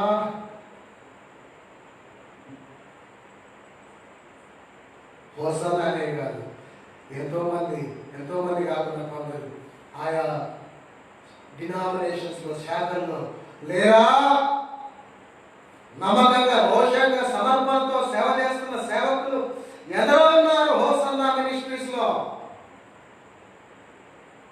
కానీ ఇలాంటి రహస్యంగా పాపాలు చేస్తున్నవారు అక్కడక్కడ దేవుడి నామానికి అవమానం ఇచ్చారు. స్వామన్న చాలా బాధపడ్డాడట. అయ్యో ఈయనకి ఇంత మంచి పేరు ఉంది, ఇంత మంచిగా సేవ చేస్తున్న సేవకులతో కలిసి సేవ చేస్తున్నాడు, ఓ గొప్ప సేవకులతో కలిసి గతంలో సేవ చేసి ఇప్పుడు ఆయన వెళ్ళిపోయాడు దేవుని దగ్గర. కానీ ఆయన ఉన్నప్పుడు లేనప్పుడు ఇది జరిగింది. కానీ చూసారా, ఈయన మళ్ళా ఆ జీపు తెచ్చి వయసునాడు ఆపుతున్నాడు మధ్యరాత్రి అని. కానీ ఎంతమంది చూడట్లేరు, ఎంతమంది గ్రహించరు, ఎంతమంది దేవుని దూషిస్తున్నారు. అయ్యో, దేవుని సేవకులు కొందరు రహస్యంగా తప్పులు చేస్తున్నారు. ఈ ఇంటిని ఏలని వాడలేదేమో, ఒక సేవకుని ఇంట్లో ఎవరో భార్య చెప్తినకనో పిల్లలు ఏదో తప్పు చేసి ఇదే బయటకు అవపడుతుంది కదా. ఈ టైప్ వాళ్ళంతా మళ్ళీ తాగేటోళ్ళు, ఈ వాంతులు చేసేటోళ్ళు, సిద్ధపడేటోళ్ళు, ఈ రకరకాలు వీళ్ళ మీద పడతారు, మళ్ళీ పడిపోతారు, ఇరగబడతారు, ఇరగొట్టే ఇదే అవపడుతుంది కదా. పిల్లగాడు బాగాడు, పిల్ల తప్పు చేసింది, పాస్టర్ మీద బయటకు అవపడుతుంది. ఈ చీకట్లో పోయి సాటుకు పోయి మందు కొట్టేది అవపడతలేదు కదా. వీళ్ళ బతుకులు బాగు చేసుకోక ఏదో నమ్మకంగా బ్రతుంటే ఎవరో ఒకరింట్లో తప్పు చేసి ఆ తప్పు చేసినందుకు తలదించుకొని ఏడుస్తా వాళ్ళని కట్టుకుంటా దిద్దుకుంటా మళ్ళీ వద్దు వదిలిపెట్టిపోదాం సేవ అంటే దేవుడు వదిలిపెట్టాడు, అరే చేయరా నేనున్నాను కానీ ఆయన అంటాడు, ఆయన అంటాడు సేవ చేస్తుంటే వీళ్ళు బాణాలు వేస్తుంటారు.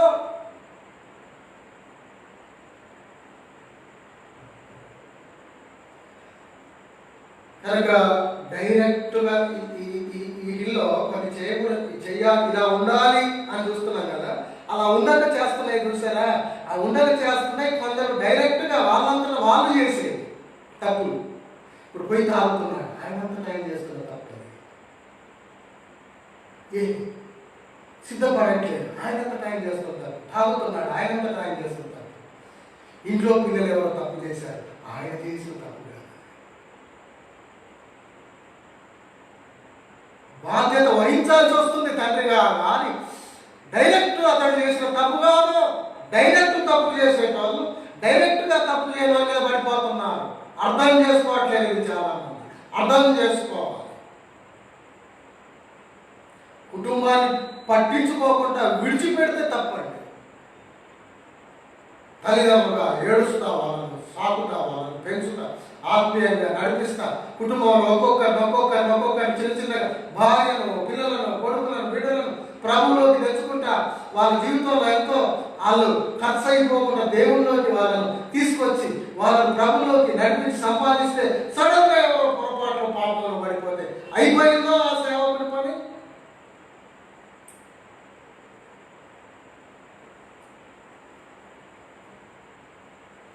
కనుక సరే, ఇది చివరిలో మనం చూద్దాం.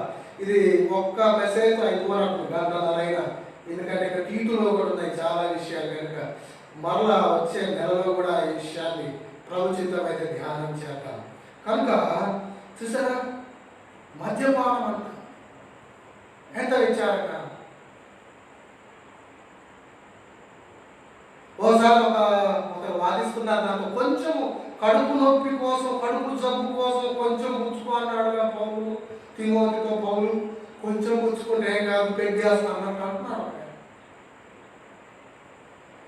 కానీ తాగుబోతులు మరి ఈ వ్యభిచారులు వీరు దేవుని రాజ్యంలో ప్రవేశించాలనుకుంటుగా మరి కొరింథీ, మరి దాని ఏం చెప్తాం? క్షమాపణ పొందకుంటే. కానీ ఒక ఆయన గొప్ప గొప్ప పాటలు పాడతారు, గొప్ప గొప్ప పాటలు రాస్తారు. ఒకసారి నల్గొండకు వచ్చాడు ఆయన, బ్యాప్టిస్ట్ చర్చి గ్రౌండ్లో ఆయన పాటలు పాడడానికి పిలిచారు. ఆయన క్రిస్మస్కో దేనికో ఆయన ఇసుకలోనే మోకరించి, వేదిక మీద పిలిచినాడు, ఇసుకలోనే మోకరించి ఏమని ప్రార్థన చేస్తున్నాడు. అబ్బాయి ఎంత గొప్ప భక్తుడు, అంత తగ్గిపోయి మురిసిపోయాడు. నేను మస్తు పాటలు పాడాడు, వెళ్ళిపోయాడు. తర్వాత ఆయన గురించి తెలిసింది, ఆయన మందు కొట్టండి పాట పాడాడు. చాలా పేరుంది ఆయన, క్రీస్తు కలిమి అంటాడు.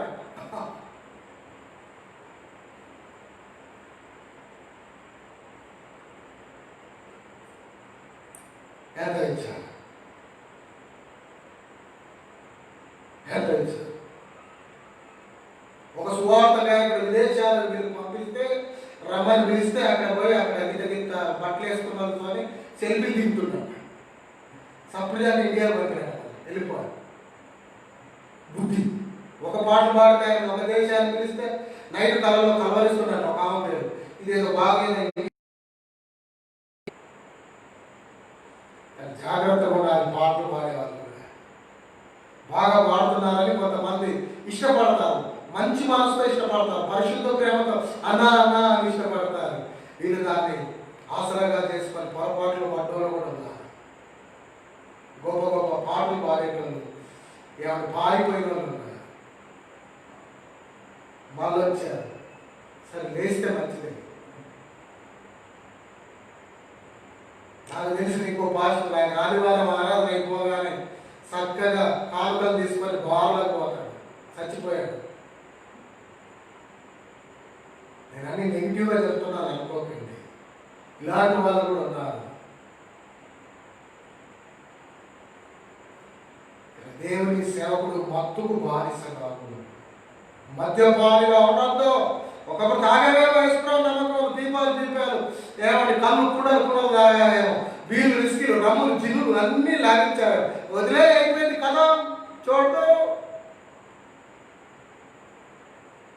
నువ్వే తాగితే తాగొద్దు తప్పని అంటే బోధించగలుగుతా ధైర్యంగా. నువ్వు చెప్పిన ఎవరంటారు?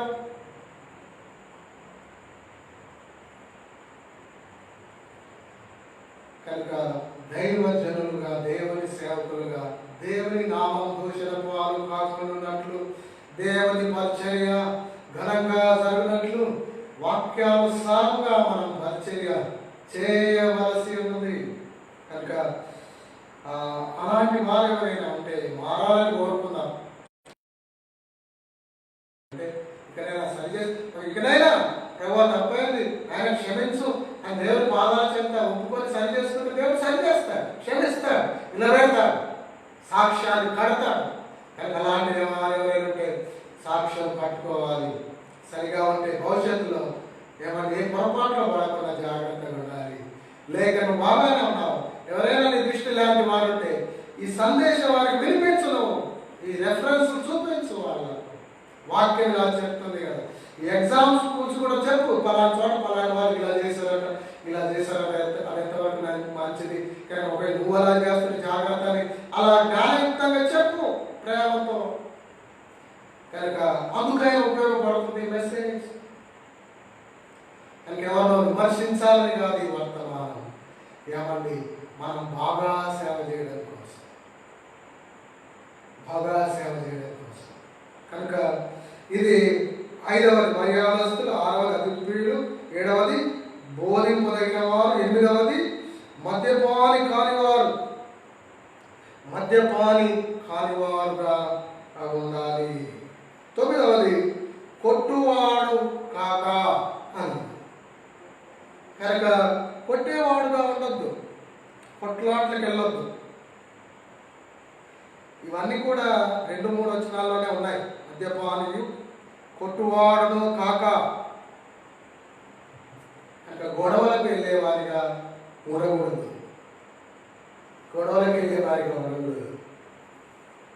కొట్టువారిగా ఉండకూడదు.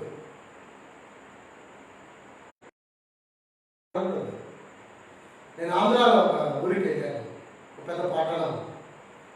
ఆయన భార్య సేవకురాలి, గడగడగడ వణుకుతుంది. ఆయన చూస్తే కళ్ళతోనే బెదిరిస్తున్నాడు. నా ముందేమో చాలా ప్రేమగా మాట్లాడుతున్నాడు, ఆమె ఎంతో ప్రేమించినట్లుగా చేస్తున్నాడు.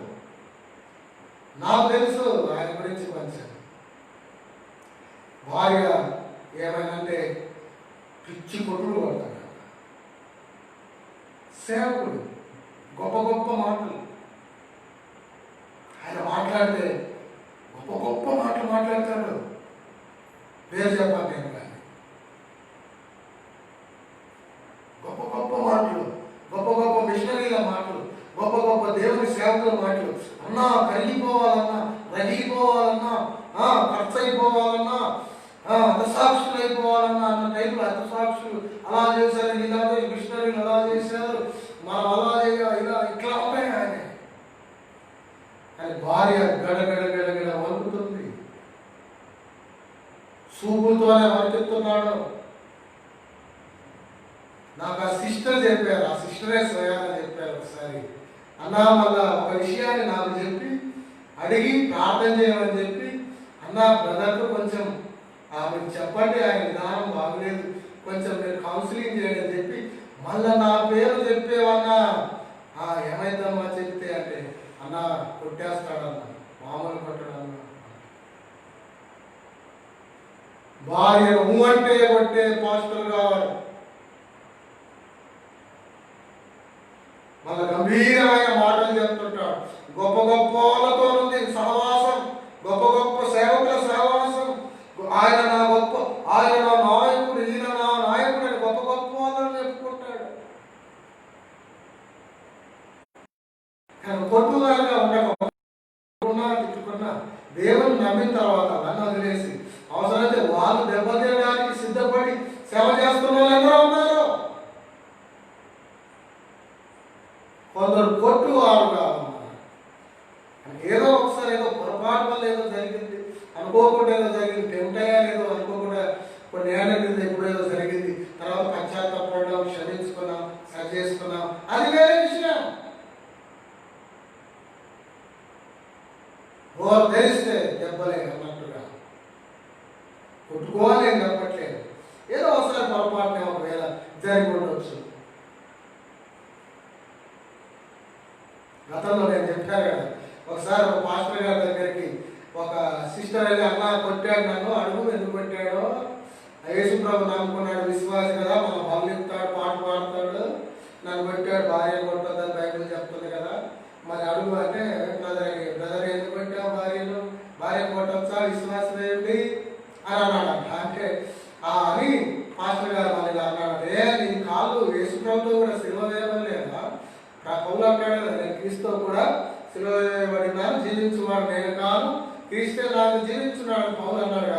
ఆ వచనాన్ని తీసుకొని, ఏ బ్రదరు నీ కాళ్ళు సిలువ వేయబడలేదా క్రీస్తుతో కూడా, నీ చేతులు సిలువ వేయబడలేదా క్రీస్తుతో కూడా, మళ్ళీ ఎందుకు పెట్టావు నీ భార్యను అంటే ఆయన అంటున్నాడంట, అన్న సిలువ వేయబడ్డాయి అన్న నా చేతులు, కానీ ఇదనే మాటలకు ఉడబీక్కొని వస్తున్నాయి అప్పుడప్పుడు. అట్టంటదన్న మాటలు ఉడికిస్తుందన్న నెత్తురు, ఇదనే మాటలకు ఉడబీక్కొని వస్తున్నాయన్నో, కొట్టాలని నాకు లేదు, కానీ ఇది అదే మాటలకు ఒకసారి ఉడబీక్కొచ్చి దాని మీద పడుతున్నాయి చేతులు, ఏం చేస్తుంది. ఇది ఈ టైపు వేరు, ఎప్పుడో ఒకసారి అలా ఎవరికైనా జరిగి ఉండొచ్చు. తర్వాత క్షమాపణ అడుగుతారు, వాళ్ళు ఒకరినొకరు అడుగుకుంటారు, దేవుడిని అడుగుతారు, సరి చేసుకుని జాగ్రత్త పడతారు, అది వేరే విషయం.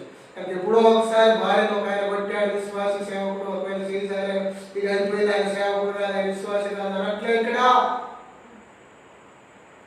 కొట్టుడే పనిగా పెట్టుకుంటున్నారు కొందరు. కొట్టుడు మామూలు వాళ్ళు, లేక మామూలు ఏదో ఎప్పుడో పొరపాట్లో కాదు, నోరు తెలిస్తే వాళ్ళ వ్యతిరేకంగా, వాళ్ళు ఎంత బ్రతికినా ఏమనుకోరు.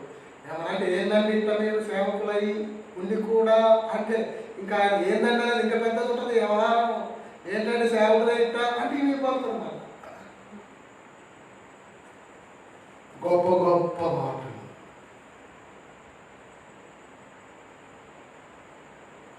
అయ్యో దేవుడు ఎంత ఏడుస్తుంది. అందుకే ఈ రోజులు ఎక్కడైనా ఊరికి పోయి ఎక్కడైనా వెళ్ళి దేవుని సేవకులు అని చెప్పాలంటే దేవుని సేవకులువా అన్నట్టు గుర్తున్నారు. ఓహో అన్నాయా, కొందరి వల్ల అందరూ అనేకులు లేక అనేక సార్లు అనేక చోట్ల వ్యతిరేకించబడుతున్నారు, ఎగతాళి చేయబడుతున్నారు, తృణీకరించబడుతున్నారు. అలాంటి వారు మారాలి, అలాంటి వారు మారాలి. గొప్ప గొప్ప మాటలన్నంత మాత్రం దేవునికి ఆనందం కాదు, నీ బతుకు గొప్పగా ఉండాలి. ఈ మధ్య జీ ప్రకాష్ అన్న గారు ఒక మాట పెట్టారు, ఇలా ఉండాలి, కొందరు జీవిస్తున్నారు కానీ బోధిస్తున్నారు కానీ జీవితాలు అలాంటి మాట ఏదో పెడితే నేను ఫేస్బుక్లో కామెంట్ నేను ఒక మాట పెట్టాను, బతుకులేని బోధ బహుబోధ అని నేను పెట్టాను.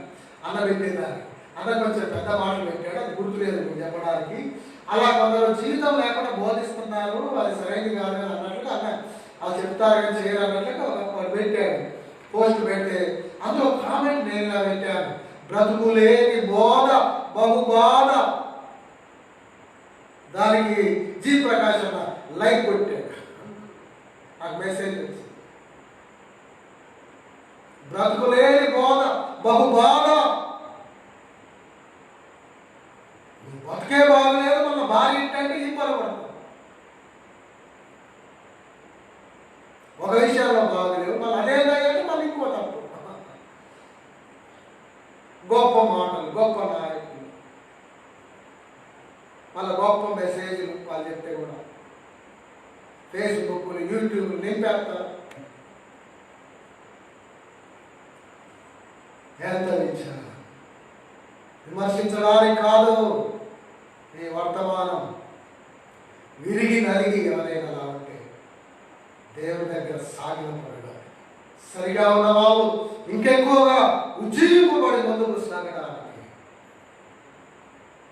నేను ముగిస్తున్నాను, 5 నిమిషాలు ఉంది, గంటన్నర సేపు విన్నాను వాక్యం.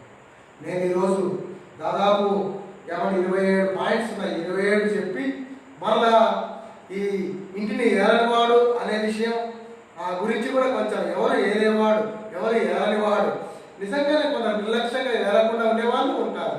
తిరిగి కొందరు వాళ్ళంతా వాళ్ళు సరిగానే ఉన్న కొన్ని తప్పులు జరిగే కుటుంబాలు ఉంటాయి. కనుక అది కూడా కొంచెం వివరిద్దాం అనుకున్నాను, కానీ ఇప్పటికే సమయం అయిపోయింది. ప్రవచితమైతే ఈ అంశాన్ని కొనసాగిద్దాం. ఇంకో ధ్యానం 2-3 ధ్యానాలు, ఎన్ని ధ్యానాలైనా పర్వాలేదు. దైవ జనుల యోగ్యతలు మనము ఎన్ని చూసాము. నెలకొక మెసేజ్ దేవుడు నన్ను ప్రేరేపించగా నేను ఈ రీతిగా అందించాలని ఈ వారంతో ప్రారంభించాను. కనుక ఇది ప్రారంభ మెసేజ్. కనుక దేవుని సేవకులకు, సార్వత్రిక సంఘంలో సేవ చేస్తున్న సేవకులకు, ఆయా రీతులుగా ఆయా ప్రాంతాల్లో లేక ఆయా ప్రాంతాల్లో సేవ చేస్తున్న సేవకులు వినాలని ఇలా ఫేస్బుక్ లైవ్ ద్వారా ఎప్పుడో ఒకరు ఎక్కడో ఒక చోట వింటూనే ఉంటారు. లైవ్లో కొందరు వినొచ్చు, అది సేవ్ అయి ఉంటుంది. సేవ్ చేస్తాను అందులో కనుక, షేర్ చేస్తాను కనుక ఎప్పుడో ఒకసారి ఎక్కడో ఒక చోట ఎవరో ఒకరిని మేలు పొందాలన్న ఉద్దేశంతో, ఏదో గొప్పల కోసం ఇది అందించట్లేదు. దేవుని కార్యం జరగాలని, సంఘాలు క్షేమాభివృద్ధి చెందాలని, దేవునికి మహిమ రావాలని, దేవుని సేవకులంతా నమ్మకంగా సేవ చేస్తే ఎంత సేవ జరుగుతుంది. అందరూ నమ్మకంగా సేవ చేయాలి. ఎందుకంటే కోతంతో విస్తారం, ఉన్న పనులే కొద్ది మంది, ఉన్నోళ్ళు కొందరు అపనమ్మకస్తులు, సరిగా సేవ చేయగలుగుతే ఇంకా సేవ ఎలా జరుగుతుంది, దేవుడు ఆశించే స్థాయిలో. కనుక అందరూ మంచిగా సేవ చేస్తే అందరూ ఇంకా సక్సెస్ ఆల్సిన భారీ తరాలకు సేవ చేసే వారిని తర్వాత తరాలను కూడా తయారు చేస్తూ ఉంటే ఎంత సేవ జరుగుతుంది. కనుక ఆ ఉద్దేశంతో ఈ సందేశాలు అందించడం జరుగుతుంది. దేవుడు నన్ను ఈ భూమి మీద ఉంచినంత కాలం నెలకు ఒకసారి చివరి సోమవారం, ఒకవేళ ఆ సోమవారం నా ప్రత్యేక మీటింగ్స్కి ఎక్కడైనా వెళ్ళుంటే ఆ ముందు రోజైనా వెనక రోజైనా మొత్తానికి నెలకు ఒక మెసేజ్ చివరి వీక్లో తప్పకుండా అందించాలని నేను ప్రేరేపించబడ్డాను. ఈరోజు ప్రారంభించాను, భారం కలిగి, దేవుడిచ్చిన భారం కలిగి. కనుక ప్రార్థించండి. ఒకవేళ వాక్యానికి వేరుగా నేను ఏదైనా చెప్పినట్టు మీకు అనిపిస్తే నా ఫోన్ నెంబర్ ఉంటుంది అక్కడ, తప్పకుండా ప్రతి మెసేజ్ కాడ ఫోన్ నెంబర్ పెడుతున్నాను. మీరు నాతో మాట్లాడవచ్చు. ఏదైనా నేనేదైనా టంగ్ స్లిప్పింగ్ లేక అవగాహన లేక నా వైపుగా నా వంతుగా అవగాహన లేక ఏదైనా మాట్లాడితే ఏమండి, నా అంతటా నేను దాన్ని తప్పకుండా దిద్దుకుంటాను, సరి చేసుకుంటాను. నేర్చుకునే మనసు గలవాన్ని. కనుక మీరు అలా కూడా ఫోన్ చేసి కూడా ఏదైనా ఉంటే అడగవచ్చు. కనుక ఇది విమర్శించడానికి కాదు, కానీ విరిగి నలిగి ఆయన పాదాల చెంత సాగిలపడి సంపూర్ణ సమర్పణతో ఇంకెక్కువ నమ్మకంగా సేవ చేయడానికి. కనుక మనం ఈరోజు చూసిన విషయాలు ఒకసారి జ్ఞాపకం చేస్తాను. 9 విషయాలు చూసాం. 9 విషయాలు ఏమండి? దైవ జనుని యోగ్యతలు, దేవుని సేవకుని యోగ్యతలు అనేది అంశం. మూల వాక్య భాగం తిమోతి మొదటి పత్రిక 3వ అధ్యాయం 1 నుండి 7 వచనాలు, తీతు పత్రిక 1వ అధ్యాయం 7 నుండి 9 వచనాలు. నెంబర్ 1 నిందారహితుడుగా ఉండాలి. నెంబర్ 2 ఏకపత్ని పురుషుడుగా ఉండాలి. ఏమండి? మూల భాషలో ఒక స్త్రీకి పురుషుడు, ఒక స్త్రీకి ఆయన పురుషుడుగా ఉండాలని. 3వది మితానుభవుడుగా ఉండాలి. 4వది స్వస్థ బుద్ధి గలవాడుగా ఉండాలి. 5వది మర్యాదస్తుడుగా ఉండాలి. 6వది అతిథి ప్రియుడుగా ఉండాలి. 7వది బోధింపదగిన వాడుగా ఉండాలి. 8వది మద్యపాని కాకుండా ఉండాలి.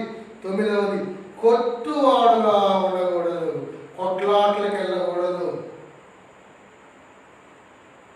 కనుక ఈ రోజుల్లో కొందరు అటోట్స్ పెడుతున్నారు. యుద్ధం యెహోవాదే, మన వాయిస్ వినిపిద్దాం, చట్ట సభల్లో మన సంగతి ఏంటో చూపిద్దాం, క్రైస్తవులు అంటే ఏంటో అని ఒక పోరాట వైఖరిలాగా తయారవుతున్నారు కొందరు. మనము గొడవలు పడేటోళ్ళం కాదు, మనం కొట్లాడే వాళ్ళం కాదు, దూషించే వాళ్ళు, దీవించే వారు మనం, ఓర్చుకునేవారు మనం, ప్రేమ సహనం. నేను అలెగ్జాండర్ కత్తి పట్టుకొని ప్రపంచాన్ని గెలవాలని తిరిగాం. కొంతవరకు గెలిచాం, కానీ పూర్తిగా జయించలేకపోయాం. నెపోలియన్ అన్నాడు, నేను అలెగ్జాండర్ కత్తి పట్టుకొని ప్రపంచాన్ని జయిద్దామని తిరిగాము, కానీ జయించలేకపోయాం. కానీ నజరేయుడైన యేసు ప్రభు, ఈ యేసు ప్రేమ క్షమ అనే గుణాలతో ప్రపంచాన్ని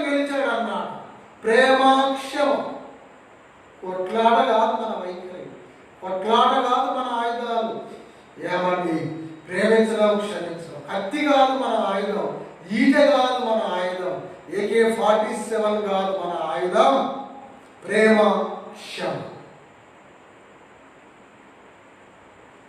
కొట్టువాడుగా, కొట్లాటలు రేపేవాడుగా, కోర్టు కేసులని, ఆ కేసులని, ఈ కేసులని మనం తిరగొద్దు. అంతకంటే అన్యాయాన్ని సహించుట మంచిది. మేలు చేసి బాధ అనుభవించడం మనము పిలువబడ్డాం. ఆశీర్వాదకు వారసులుగా ఉండటకు మీరు పిలువబడుతుంది కనుక కీడుకు ప్రతి కీడు, దూషణకు ప్రతి దూషణ చేయక దీవించమని పేతురు పత్రికలో వాక్యం సెలవిస్తోంది. కనుక కొట్టువారుగా కాదు మనం ఉండాల్సింది, దీవించువారుగా. ప్రార్థన చేసి కనుక పరీక్షించుకున్న 9 విషయాల్లో ఒకవేళ నేను ఎక్కడ అమర్యాదగా మాట్లాడుతూ మన్నించండి. దేవుని సేవకులు, పెద్దవాళ్ళు, అనుభవం వాళ్ళు, కానీ ఆలోచించండి. మా మంచి తండ్రి, జీవగల దేవ, మహోన్నతుడైన మా ప్రభువా, మీ పరిశుద్ధ పాదాలకు వందనాలు, స్తుతులు, స్తోత్రాలు. దేవుని సేవకులుగా మేము ఎలా ఉండాలో, మా యోగ్యతలు ఏంటో 9 విషయాలు మా దృష్టికి తెచ్చారు.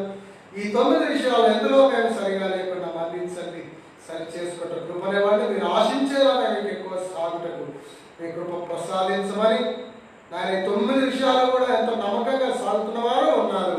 వారిని బట్టి మేము స్తుతిస్తూ ఎవరు బాగు లేకుండా బాగు చేసుకుంటూ కూడా సహాయం చేయండి. మహిమాలు సాగు కృపనిమ్మని పరిశుద్ధాత్మ దేవుని ద్వారా మాతో మాట్లాడారు. మీ సత్య వాక్యం ద్వారా నాయన పరిశుద్ధాత్మ ద్వారా మీ కార్యాలు కలిగించుకోనమని క్రీస్తు ప్రభు ద్వారా విశ్వాసంతో స్తుతించి ప్రార్థిస్తున్నాం తండ్రి. ఆమేన్. పరలోకమందున్న తండ్రి యొక్క మన విమోచకుడు సజీవుడైన యేసుక్రీస్తు ప్రభు యొక్క పరిశుద్ధాత్మ దేవుని అన్యోన్య సన్నిధి సహవాసం మనకును తను ప్రేమించు సకల పరిశుద్ధులకు సదాకాలం తోడైండును గాక.